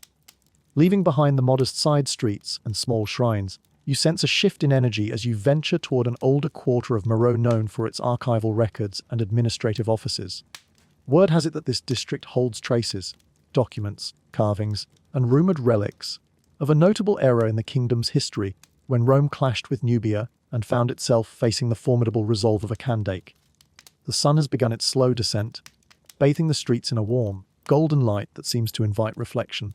You pass a row of mud-brick buildings with wooden shutters, public spaces where scribes labor over scrolls and inscribed tablets. Through an open doorway, you glimpse shelves lined with stacks of papyrus, likely containing trade inventories, marriage contracts, and perhaps an official record or two detailing confrontations with foreign powers. A mainstream historical fact pops into your mind. In the late 1st century BCE, the Roman Empire extended its influence into Egypt, pressing southward into Nubian territory. Yet the Kandakes had little intention of allowing Roman expansion to proceed unchecked. A cluster of older scribes gathers beneath the lintel of one building, speaking in hushed tones. You manage to catch a snippet. The queen's archers sent them running back to Egypt, tails between their legs. One scribe chuckles. Another scolds him. Careful. Some say there were truces, not just battles. Ever curious, you step closer, and they pause, eyeing you. With a polite nod, you indicate your interest in their discussion. After a moment, they warm to your presence. They describe the famed conflict. Roman soldiers, fresh from conquests in the Mediterranean, marched south expecting easy victory over barbarian lands, but they encountered robust resistance, fortified outposts, vigilant Nubian warriors, and a Kandake determined not to yield. According to one tradition, the Romans even took some cities briefly, but the Nubians retaliated fiercely, pushing them back. Historians still argue whether Amenarinas or another Kandake personally led troops in major battles, or if generals operated under royal command. Your first joke rises in your mind's eye. Imagine a Roman commander writing a dispatch to Emperor Augustus. The good news is, we found some gold. The bad news is, a warrior queen has commandeered our tents, and I'm now sleeping under the stars with scorpions for company. You can picture the emperor's eyebrows shooting up in disbelief. The older scribe beckons you to follow him into a dimly lit storeroom. As you step inside, you're greeted by rows of clay tablets, each carefully labeled with a string and a clay seal. The room smells of old parchment and dust, an oddly comforting aroma that suggests centuries of knowledge preserved in these walls. The scribe, walking slowly with a cane, pulls out a tablet from one of the shelves. Its inscriptions, he claims, detail a treaty between Nubia and Rome. He can't read the entire text. Some is in a corrupted form of Demotic Egyptian, possibly combined with Meroitic script. But he points to a line referencing tributes, received from the River Empire in recognition of Kandake's domain. You pause to consider the significance. A powerful empire like Rome acknowledging the domain of a Nubian queen was no small feat. It suggests these negotiations led to an outcome more balanced than a typical Roman conquest. A quirky or fringe tidbit surfaces in your memory. Some local legends say that a Kandake personally challenged a Roman envoy to an archery contest. She supposedly shot an arrow clean through a bronze shield, an impressive display that convinced the envoy not to press for further conflict. Whether or not this actually happened is anyone's guess, but it certainly adds color to the broader tale. Leaving the storeroom, you and the scribe step back into the fading sunlight. He guides you down a narrow alley to a courtyard flanked by carved stone reliefs. There, you see depictions of soldiers wearing Roman-style helmets on one side, and Nubian archers with distinctive short bows on the other. The scene appears to represent a standoff along the Nile. Above it all, a regal figure, likely a Kandake, is shown towering over both sides. Her stance is poised, her expression stern, a visual statement of authority. You can't help but grin. Your second joke forms. She looks ready to say now, "Children, play nice," or "Mama's taking your swords away." The scribe taps his cane on a particular section of the relief, highlighting a row of glyphs that might be Meroitic script. No one's fully deciphered this, he admits, but it's believed to reference the queen's vow to protect her people from northern aggression. The tone of his voice suggests deep respect for the Kandake's determination. Looking at these carvings, you sense that whatever the Romans expected to find here, riches, subjugated natives, perhaps an easy path to further expansion. Instead, they discovered a society with its own storied heritage, quite willing to fight back or negotiate on equal footing. Further along the courtyard, you pause at a damaged section of stone. The scribe explains that during later upheavals, some of these reliefs were defaced, possibly by new regimes trying to erase the memory of past rulers. Historians still argue whether these defacements occurred due to changing religious beliefs or political motives. Perhaps new factions wanted to diminish the legacy of the Kandakes who had contended with Rome. As twilight settles, your guide points to a small amphora set atop a low pedestal. It's a clay vessel with faint traces of paint, maybe an import from Roman Egypt. Legend says a Roman dignitary offered it as a token of goodwill to a Kandake's court. In return, the queen sent him a gilded Nubian bow. One can only imagine the look on the dignitary's face upon receiving such a gift. Was it admiration, or a flicker of fear, knowing how deadly those bows could be in skilled hands? Your third joke arrives as you picture the Queen's messenger handing over the bow with a polite smile. Our Kandake thanks you for the lovely jug. In case you're wondering, yes, this bow can shoot an arrow halfway across the Nile. Enjoy! You can practically hear the diplomat gulp. With evening descending, the scribe bids you farewell at the edge of the courtyard. You linger, gazing at the relief where Roman helmets face Nubian archers. The tension captured in stone mirrors a moment in history when one of the world's mightiest empires had to pause and reassess its approach. From Meroe, these encounters with Rome underscored the kingdom's resolve and cemented the Kandake's reputation as formidable leaders who would not be easily swayed by foreign powers. Walking back through the now empty alley, you reflect on how these interactions shaped Nubia's broader story. Some trade with Rome likely continued after hostilities cooled, exchanging luxury goods, ideas, and cultural influences. And the Roman threat may have spurred Meroe to strengthen alliances with neighboring territories. While the exact details of treaties and skirmishes remain elusive, the consistent theme is that the Kandakes navigated a delicate dance between confrontation and diplomacy, ensuring their kingdom would not become just another province in Rome's vast imperial tapestry. You turn a corner and step onto a deserted street. The sky above is deep blue, pinpricked by stars. Night in Meroe can be surprisingly calm, and you sense the city preparing for sleep. You pass a small group of townspeople lighting oil lamps outside their homes, sending a flickering glow across the dusty road. Like so many times in history, life goes on. Families share meals, children drift off to bed, and the kingdom breathes in unison, its vigor undiminished by even the mightiest external foes. Pausing under a dim lamp, you let out a slow breath. Your thoughts swirl with the memory of those carved reliefs, the archivist's stories, and the legendary image of a warrior queen who refused to bow. It all merges into a single impression: Meroe standing firm, guided by its Kandakes, holding its own against an empire so formidable that most of the known world either feared or revered it. You're struck by the quiet power in that realization. And as the nighttime hush grows deeper, your eyelids grow heavier. In the corners of your mind, you still hear the clang of Roman armor, the twang of Nubian bows, and the resolute voice of a queen declaring her desert realm off limits to unwelcome conquerors. Night has fully claimed the sky now, and lamplight spills onto Meroe's streets in glimmers and pools. You follow the flicker of torches that line an avenue where, rumor has it, musicians and artisans often gather. The distant strains of stringed instruments guide your steps, weaving through the warm darkness and calling you closer. The clangor of daytime trade has faded, replaced by a subdued, almost festive hum that hints at a different facet of Meroitic life, one dedicated to music, fashion, and the myriad artistic expressions that once animated this kingdom's vibrant culture. Eventually, you arrive at a courtyard dotted with low wooden benches.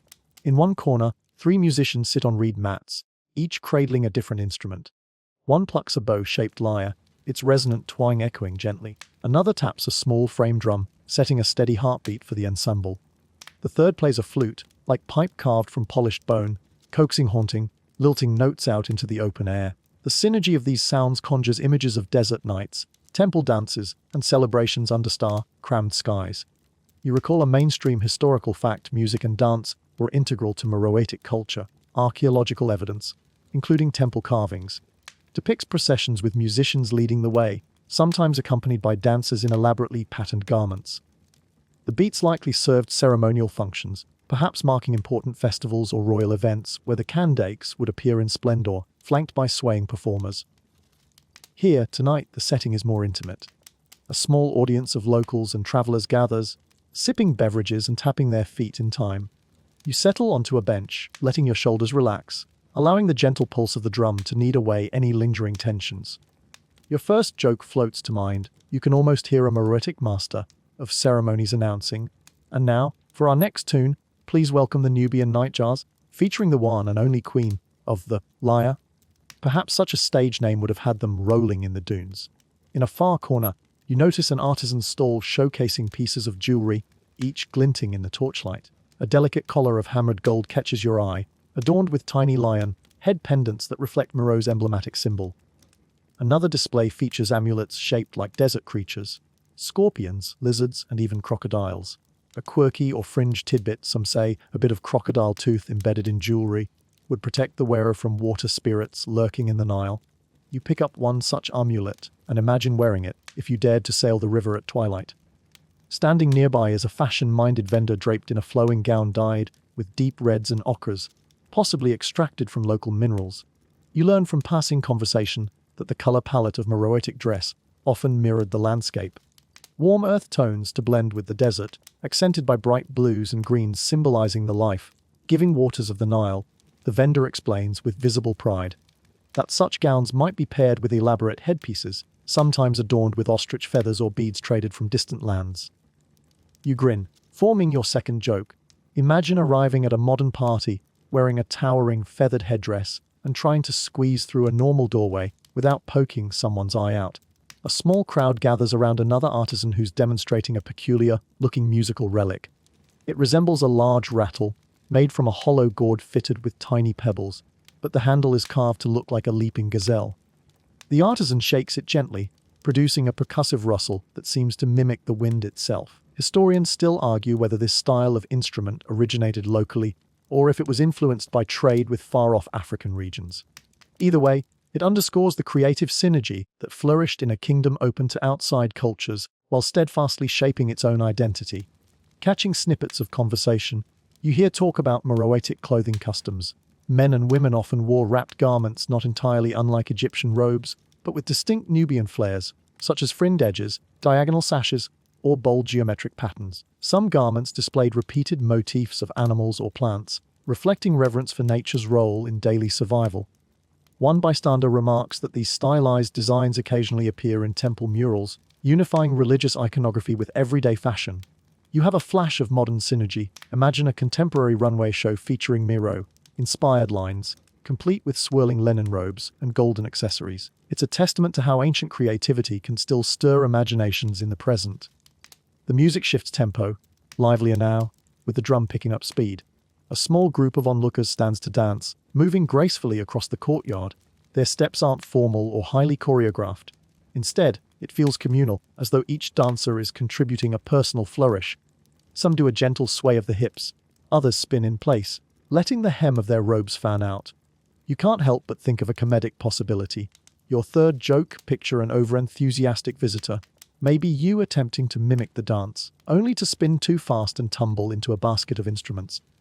The local crowd might stifle their laughter politely, but you'd never live it down. During a lull in the performance, an elderly man seated nearby beckons you closer. He points to his own battered lyre resting at his feet, explaining that his grandfather played it in a ceremony to welcome a Khandake's visiting envoy decades ago. The old man's eyes shine with pride as he recalls how music once greeted envoys from far-flung regions, forging an immediate bond that transcended language barriers. He strums a chord, and the lyre's echo is warm, lingering in the thick night air. You sense the intangible thread that links you with all those who've listened before, from travelers centuries past to the queens themselves. Next, you stroll over to a row of textile merchants displaying vibrant bolts of cloth. Some are tie, dyed in swirling patterns. An ancient technique rumored to have spread across Africa through commerce and migration. You're struck by how modern the patterns appear, yet they're rooted in centuries of artisanal skill. A conversation drifts by. A local weaver mentions that certain dyes were so highly prized they cost nearly as much as precious metals. Royalty, especially the Khandakes, would commission custom, dyed pieces to showcase both wealth and cultural pride during state ceremonies.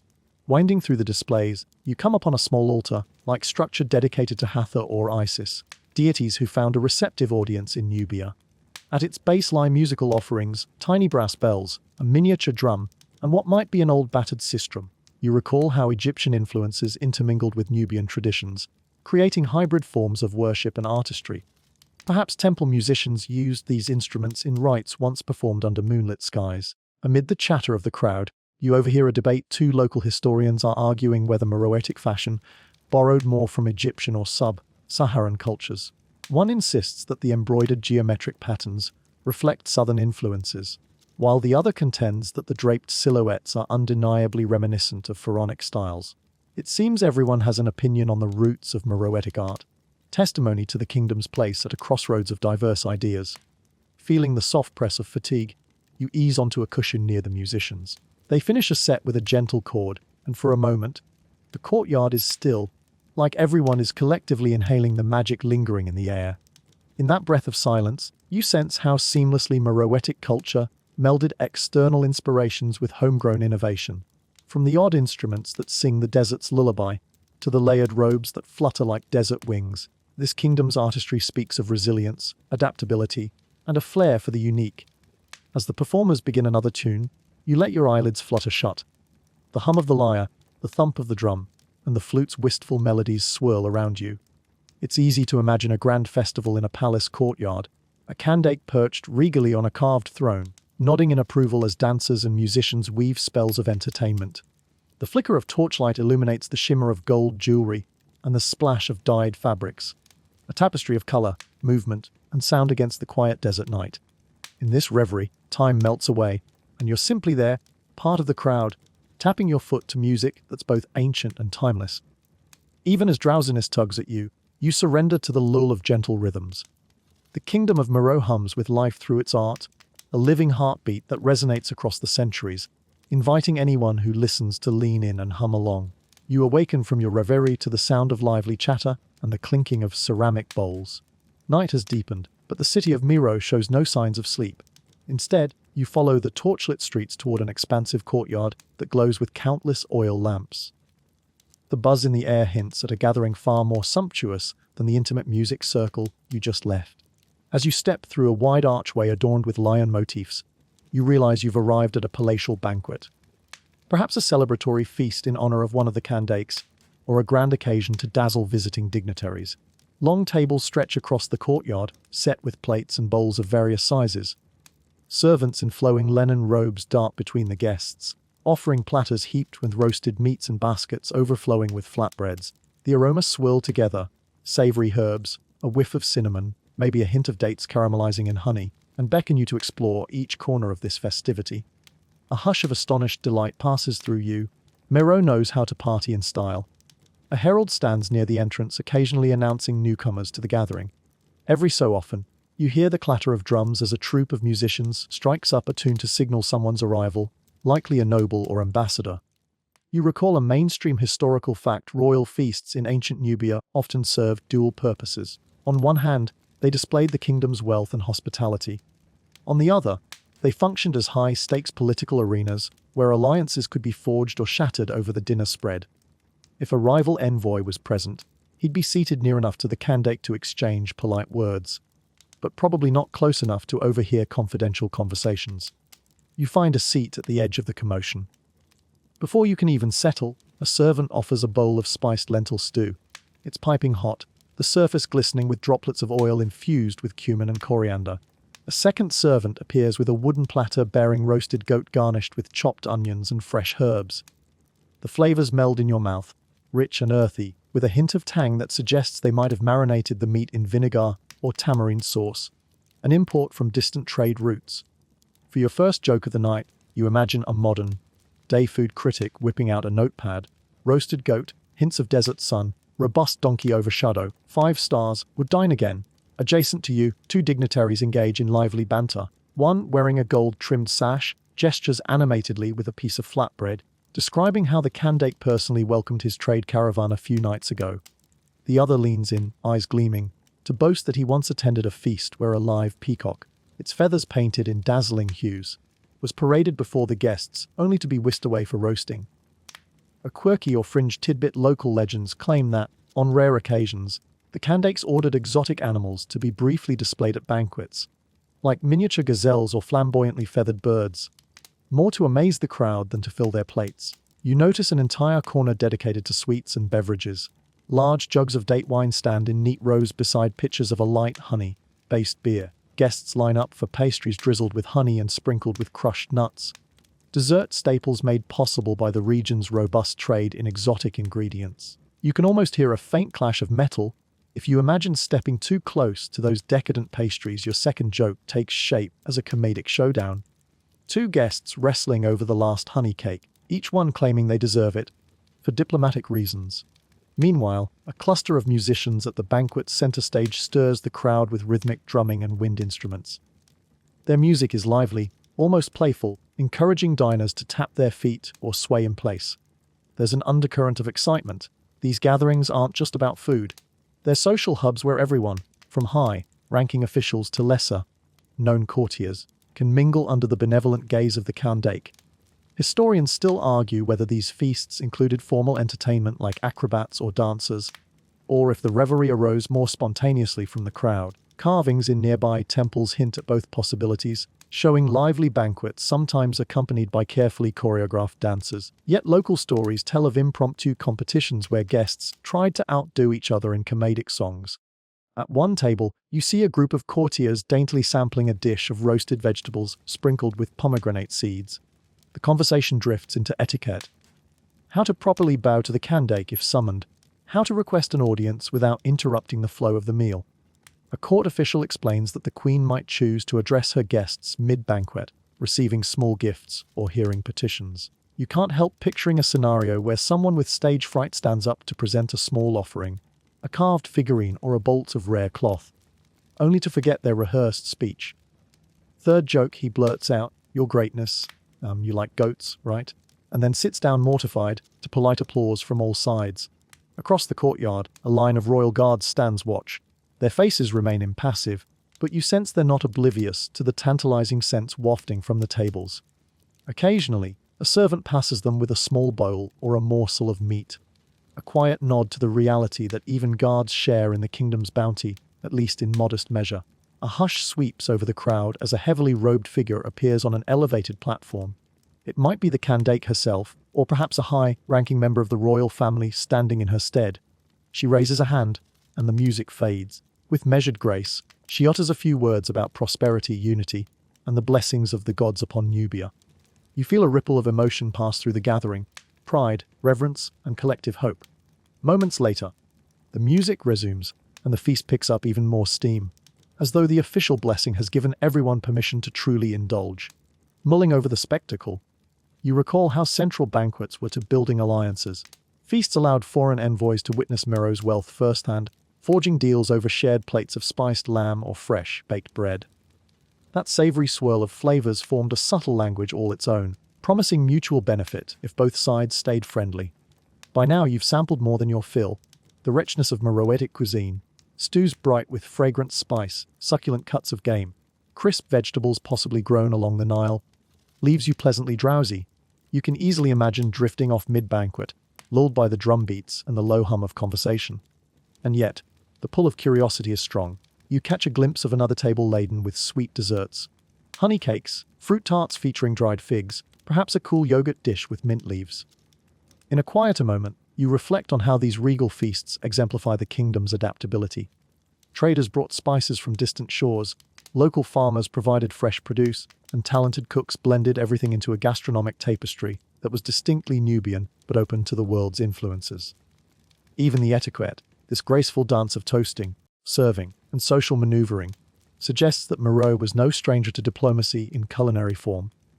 Eventually, you meander toward the courtyard's perimeter, seeking a vantage point to observe the splendor without being jostled by the crowd.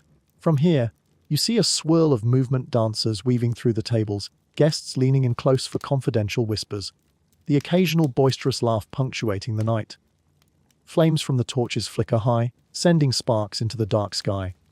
In this lavish scene, you recognize not just extravagance but also a profound testament to Mero's resilience. At a time when survival depended on harnessing the desert's scarce resources, the Kandakes managed to host feasts capable of impressing allies and intimidating foes. The aroma of cardamom and roasted meat does more than delight the senses. It signals strength, unity, and a self-assured culture that knows how to celebrate life even in the face of formidable challenges. Slipping away from the banquet's soft glow, you follow a winding corridor that leads to a quieter wing of the palace compound. The chatter and music fade behind you, replaced by the distant echo of hushed voices discussing matters far more delicate than roasted goat and honey cakes. Here, away from the revelry, you sense the undercurrent of diplomacy that often accompanies the kingdom's lavish feasts. In Mero, alliances aren't just forged on the battlefield or in trade caravans. They're also cemented around council tables, in discreet chambers lit by flickering lamps. You step into a dim hall supported by slender columns carved with lion motifs. At its center, a low table is surrounded by cushioned seats. A handful of figures recline there, advisors, foreign envoys, maybe even a minor royal official representing the Kandake in these less formal negotiations. Light from a single oil lamp casts dancing shadows on the walls, creating an atmosphere of guarded camaraderie. You settle against a column at the periphery, curious to witness the subtle interplay that might determine the fate of kingdoms. One envoy speaks in a measured tone, praising Mero's prosperity and the queen's wisdom. As he talks, he carefully unwraps a cloth bundle, revealing a small ivory statuette, a gesture of goodwill from his distant homeland. The official from Mero accepts it graciously, nodding as if acknowledging both the beauty of the gift and the underlying expectations that come with it. A mainstream historical fact floats into your mind. Alliances in ancient Nubia often involved the exchange of valuable tokens. Gold, ivory, rare spices, symbolizing mutual respect and binding both sides to reciprocal obligations. A hush follows as another advisor, wearing a finely embroidered sash, clears his throat. He proposes a seasonal trade agreement, where Mero's iron tools and crafted goods would be exchanged for incense and exotic timber from the envoy's territory. It sounds straightforward enough, yet you can't help but notice how every pause carries weight, as though each word could tip the scales. For your first joke, you imagine a modern corporate negotiation trainer stepping into the room. Microphone in hand, offering a workshop on Closing Desert Deals 101. The participants, with centuries of experience in bartering, would likely roll their eyes at such a notion. A soft rustling diverts your attention. From a darkened alcove at the far end of the hall, a robed figure steps forward. Judging by her posture and the elaborate collar around her neck, she might be a high-ranking priestess or a royal advisor privy to arcane knowledge. She sets a small silver bowl on the table, sprinkling in a few grains of resin that smolder and release a gentle, fragrant smoke. It's a subtle ritual, perhaps invoking blessings for the proceedings. Or maybe it's just her way of ensuring everyone stays awake through the night's negotiations. Historians still argue whether these smaller-scale discussions held as much sway as grand public treaties declared in the Kandake's audience halls. Some scholars believe that the real substance of alliances was hammered out in private, away from the pomp, with each party carefully gauging the other's vulnerabilities and ambitions. Others maintain that the majority of deals were made under formal auspices, witnessed by scribes who recorded each clause onto clay tablets or papyrus scrolls. In truth, these behind-the-scenes gatherings likely acted as the prelude, setting the groundwork before anything was etched into official record. The robed figure speaks softly, her voice echoing against the carved columns. She suggests that any agreement be sealed not just with trade items, but also through teas of blood or mentorship. A few envoys exchange uncertain glances.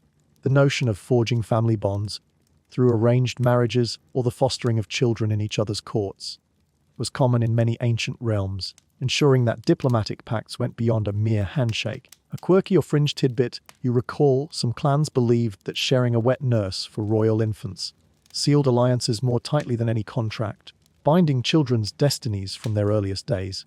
You can just imagine the comedic potential. Your second joke, if a skeptical grandmother objected, "Wait, you want me to feed whose baby? Their donkey's not part of this deal, is it?" Falling silent, the envoys seem to weigh this suggestion. One finally speaks, "Our lord would be honored to host a child of Mero's court, that we might raise them in our customs." This triggers a measured smile from the Nubian side, though the official carefully remarks that the final decision belongs to the Kandake. It's easy to envision how each side attempts to gain favor, emphasizing the benefits of cultural exchange, hinting at the wealth that might flow if trust is established. At a discreet signal from a servant, a tray of refreshments arrives, small bowls of spiced nuts, dried fruits, and tiny cups of date wine. The mood lightens just enough for more casual conversation. Discussions of the festival that preceded these talks, comparisons of desert travel routes, even a brief aside about rumored sightings of mythical beasts near the southern borders. One envoy quips about losing a donkey to a spooked camel, and your third joke forms, you imagine, an official report, explaining why regret to inform the Kandake that the donkey's bravery is questionable, and a formal donkey tribunal will convene next week. Gradually, the conversation tilts back to the crux of the alliance. Some participants speak of threats beyond the horizon, tribes that raid caravans, or foreign powers eager to muscle in on Mero's trade routes. The robed advisor gently reminds everyone that mutual defense can be as valuable as trade. If your caravans are threatened by marauders, wouldn't you want an ally at your side, archers ready, or reinforcements on call? And in return, Mero would have safe passage through your territory's mountain passes, cutting travel time for high-value goods. Throughout it all, you sense that formality masks a careful dance of courtesy and ambition. Each envoy weighs how much to reveal, testing the waters for vulnerability. One might mention a grain shortage, subtly fishing for better supply deals. Another might brag about the strength of his cavalry, hinting that it could be dispatched swiftly to quell unrest. Over centuries, the Kandaks likely mastered these negotiations, knowing when to exude regal generosity and when to offer a frosty smile that warns, "Don't push your luck." As the night deepens, the participants grow wary. A few of scribes take note of key points, though most prefer to rely on memory for now. The robed advisor signals a pause, suggesting that further details be discussed at daybreak. Envoys bow politely, but you see relief on their faces. These diplomatic games demand intense focus. One wrong word or an overlooked nuance could unravel months of delicate progress. Stepping back into the corridor, you feel the cool night air rushing in through high windows. Torches cast elongated shadows across the stone floor. From beyond the palace walls, you hear the faint sound of music still drifting from the banquet courtyard, as if the kingdom itself never truly sleeps. You linger a moment, imagining how many times Moreau's fate hinged on such quiet discussions. Perhaps the city's grandeur owes much to the Kandak's ability to broker alliances that maintained peace, secured trade, and warded off external threats, all achieved with a blend of regal charm, subtle intimidation, and well-chosen words. Historians still argue whether this nuanced diplomacy played a larger role in Moreau's longevity than its military might. Some say the kingdom's iron weapons and archers were crucial in staving off invaders. Others contend that the real secret lay in forging partnerships across cultural lines. When a competitor transforms into an ally, swords stay sheathed. Whatever the case, you suspect that while the Kandak's pyramids stand tall against the desert wind, the intangible legacy of their diplomatic prowess might be even more enduring. Stifling a yawn, you glide past a guard who silently nods at you. Another corridor beckons, leading to a courtyard where the moonlight drenches everything in silver. The hush here is comforting. Your steps slow, your breathing deepens. In the corner of your eye, you spot a pair of envoys exchanging final whispers before they separate, each perhaps wondering if tomorrow's talks will bring them closer to an agreement, or push them further apart. For you, the moment is one of tranquility tinged with possibility. The world of alliances and treaties hums quietly under the surface of daily life, guiding who trades with whom, who stands united or divided. The Kandaks understood this subtle labyrinth of politics, weaving it into the very fabric of Moreau's culture. And now, under the star-drenched sky, you feel the gentle pull of that legacy, coaxing you to dream of how desert kingdoms find balance in the hush of a dimly lit hall. You slip out into the moonlit streets once again, following a lane that skirts around the palace compound before opening onto a broad terrace. From this vantage, you gaze upon the sleeping city of Moreau. Its rooftops and distant pyramids glimmer faintly under the moonlight, and a hush settles in the warm night air. Gone are the lively feasting and hushed negotiations. For a moment, the kingdom rests in serene stillness. But the story you've woven through these winding roads, temple courtyards, and banquet halls is far from over. Under that pale glow, you sense the inexorable flow of time, carrying even the grandest realms toward change. Step by step, you descend a wide stairway that leads to an older district of the city. Here, the buildings look more worn. Cracks line the walls, and the once polished stone seems dulled by centuries of wind-blown sand. A handful of wooden scaffolds lean against collapsed rooftops, suggesting ongoing repairs that can barely keep pace with the slow decay. Gazing at the half-ruined facades, you recall a mainstream historical fact. Despite its power and prosperity, Moreau would eventually face decline, brought on by shifting trade routes, overexploited resources, and the relentless push of other rising empires. As you wander, a stray cat darts across your path, pausing to stare at you with unblinking eyes. You can't help but crack your first joke of the section. Perhaps this feline is the official inspector of ruins, making sure you don't try to haul away a loose relic or two for your personal collection. With a flick of its tail, the cat disappears into the shadows, leaving you to explore the silent remnants on your own. You turn a corner and discover a wide street where the sand has drifted in, forming small dunes that nearly swallow the lower halves of old doorways. The sight drives home the reality of a city struggling against nature's relentless creep.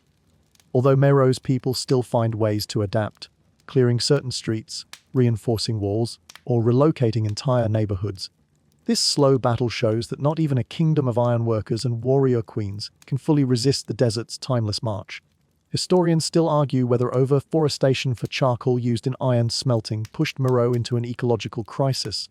The that weakened its capacity to sustain large populations. Some believe the heavy demand for fuel decimated nearby forests, turning farmland into barren landscapes. Others point to political shifts, like the emergence of rival powers to the east, that diverted lucrative trade away from Nubia's corridors. Either way, the consequences bore down on Meroe in waves, gradually eroding the wealth and stability that once underpinned the Kandake's power. You pause at a small courtyard. In its center stands a toppled statue, a regal figure in a long robe, the face now worn smooth by centuries of sand-laden winds. You can imagine this statue once proudly depicting a Kandake, perhaps one of the last queens striving to maintain Meroe's prestige. Now, with the head partially buried in rubble, it feels like a melancholy metaphor for the kingdom's fortunes. Your second joke surfaces, maybe a modern-day tourist, stumbling upon this statue, would snap a photo captioned, "Keep your head in the sand." That's one way to handle a crisis. A tattered banner flutters on a half-broken pole beside the statue. Its fabric is so faded you can't discern any emblem, only the faint outline of what might have been a lion or a sun disk. A passing breeze rustles what's left of the cloth, sending a faint echo through the silent courtyard. It's an eerie feeling, as though the ghosts of a bustling past are swirling around you, calling forth images of what once was throngs of people crossing this space, the murmur of market haggling, the clang of blacksmiths from a nearby forge. Pushing deeper into the district, you find evidence of deserted workshops. Broken pottery shards crunch underfoot, scattered tools lie rusting in corners, and overhead beams sag in doorways that lead to empty rooms. A ladder leans precariously against a wall, as if abandoned mid-task. You notice an odd detail, a half-finished sculpture of a lion's head, carved from sandstone, left behind as if the sculptor vanished without a trace. A quirky or fringed tidbit about Meroe's decline. Local folklore claims that some artisans simply packed up and moved south or east, carrying their skills and leaving large pockets of the city to fall into disuse. They might have said, "Why finish a lion's head when no one's here to admire it?" Despite these signs of deterioration, vestiges of life remain. You glimpse a lantern glowing in a distant alley and hear faint whispers. Maybe a couple of families still reside among the ruins, eking out a living. Or perhaps they're hopeful entrepreneurs gambling on a revival. You imagine them scooping sand out of doorways each morning, determined to restore at least a sliver of Meroe's former glory. Historians also point to the emergence of the Kingdom of Axum to the southeast, a rising power whose trade networks eventually overshadowed Nubia's. The competition for commerce forced caravans to reroute, depriving Meroe of the flow of exotic goods that had once filled its coffers. Over time, the Kandake's successors found themselves grappling with diminishing revenues and fewer allies. Attempting to maintain large armies and monumental building projects under such constraints would have been like trying to gather water in cupped hands. It inevitably slips away. Your third joke pops up as you picture a desert traffic sign that reads, "This way to Axum. We have a better marketplace." Maybe travelers took one look at that sign and decided to bypass Meroe, dealing a devastating blow to the kingdom's economy. It's a silly mental image, but it underscores how a single change in trade routes can leave once thriving cities languishing in obscurity. Eventually, you reach a wide promenade once intended for ceremonial processions. The pavers are cracked or missing, and tufts of dry grass sprout in the gaps. You imagine a time when the Kandake's retinue might have paraded through here, musicians, dignitaries, and lines of richly dressed soldiers. Now, the only parade is the silent drift of sand across the stones, punctuated by your own footsteps. Your heart twinges with the realization that, for all its might and cultural brilliance, Meroe would not remain a dominant force. One by one, the city's cornerstones gave way. Trade declined, resources became scarcer, and rival powers pressured its borders. Even the great iron forges couldn't keep the kingdom from gradually fading, leaving behind pyramids, temples, and stories of fierce queens who once bent history to their will. And yet, standing here in the hush of these ruins, you sense that Meroe's spirit isn't wholly extinguished. The pyramids still rise defiantly against the sky, the artistry of the city endures in scattered relics, and the memory of the Kandake's remains potent enough to draw explorers and scholars across centuries. In that sense, Meroe hasn't vanished, it has transformed into an echo, resonating through time, reminding future generations that even desert realms can nurture grandeur. You rest a hand on one of the crumbling walls, feeling the gritty texture of stone worn smooth in some places and jagged in others. The night air is cool now, a relief from the scorching sun of earlier hours. There's a quiet comfort in letting the city's slow pulse lull you into a drowsy calm. as though the very stones are humming a lullaby about resilience and change. Leaving the ruins, you find a narrow path leading back toward more populated parts of Meroe. The city isn't entirely in decay. Certain districts are still vibrant, and the legacy of the Kandaks refuses to surrender to oblivion. But the slow sweep of time weighs heavily here, an ongoing reminder that every empire's prosperity must eventually yield to transformation. Whether those changes come from environmental shifts, political upheaval, or the simple ebb and flow of fortune, Meroe's story stands as a testament to both the might of its past and the gentler fade of its later years. Your eyes feel heavy as you climb the path. Perhaps it's the hour, or maybe the mood of these somber streets has worked its way under your skin. Either way, a deep yawn escapes you, and your footsteps slow. The ancient city's hush, coupled with the memory of bustling feasts and regal ceremonies, creates a comforting cradle for your weary mind. By the time you return to the outskirts of the ruins, stars blanket the sky in a silent vigil, bearing witness to the kingdom's shifting sands of fate. You find a worn footpath veering away from the crumbling district. Following its gentle slope, you soon glimpse the moonlit outlines of Meroe's famous pyramids once again. Their sharp angles pierce the night sky, silent guardians of an ancient realm. With each step, you recall the memories you've gathered, a tapestry of bustling markets, regal feasts, fierce warrior queens, and hidden crypts beneath the dunes. Now, in this final stretch, the night itself seems to pause, as if honoring the last chapter of a story that resonates through centuries. A whisper of a breeze tugs at your clothes, carrying with it the faint fragrance of incense and desert blooms. You pause at a vantage point overlooking the necropolis, where countless pyramids stand like watchful sentinels. A mainstream historical fact surfaces in your mind: these Nubian pyramids, though often overshadowed by their Egyptian counterparts, outnumber them and reflect a flourishing royal cemetery that endured for centuries. Their smaller, steeper forms bear witness to a kingdom that was once robust, confident, and remarkably innovative. Historians still argue whether the final generations of Kandaks attempted to revive Meroe's might by restoring trade routes or forging new diplomatic pacts. Efforts that may have come too late. Some propose that external pressures, like the ascendancy of neighboring powers, spelled doom for the last great queens of Nubia. Others claim a gradual cultural metamorphosis merged Meroe's legacy into evolving states further south. Whichever side you lean toward, the echo of these rulers persists in the desert's hush, caught between memory and myth. A small dune rises to your left, and you climb it for a clearer view. From the crest, you see a scattering of stone blocks half buried in the sand, the outlines of a ruined sanctuary. You imagine priests once climbing these very slopes at dawn, chanting prayers to greet the sun. Joke number 1. You can almost picture them racing each other up the dune. Winner gets first sip of the temple's morning brew, perhaps a coffee beverage, if such a thing had existed back then. You shift your attention to the pyramids below. Some stand elegantly intact, others are chipped and battered by time. Even so, they exude a resolute dignity. In your mind, you see the silhouettes of Kandaks, powerful figures who shaped the kingdom's fate through cunning diplomacy and unwavering resolve. Perhaps Amenarina's or another queen is still here in spirit, scanning the horizon for new threats or allies. Quirky tidbit: a local legend says that on certain moonlit nights, the faint clatter of bronze armor echoes around these tombs. An eternal royal patrol ensuring that Meroe's boundaries remain spiritually protected. As you descend the dune, your footsteps slip in the cool sand, eliciting a soft, rhythmic crunch. A passing thought conjures up your second joke. Imagine a modern travel agency marketing moonlit pyramid treks, complete with a costumed Kandak look, alike shouting motivational lines. Climb, my noble tourists, climb. It's a playful intersection of ancient majesty and modern tourism, a sign that these ruins can inspire awe in any era. Drawing closer to one of the pyramids, you notice a faint outline of carved inscriptions on its eastern chapel wall. Much of the Meroitic script remains a puzzle, only partially deciphered. Yet the symbols stir your curiosity, like letters from a half-forgotten dream. Historians and linguists worldwide keep trying to unlock this language in hopes of revealing hidden chapters in the Kandak story. Joke number 3. You imagine a time-traveling translator stepping through a portal to explain the text, then exclaiming, "Oops, I forgot my dictionary in the 21st century," before vanishing again.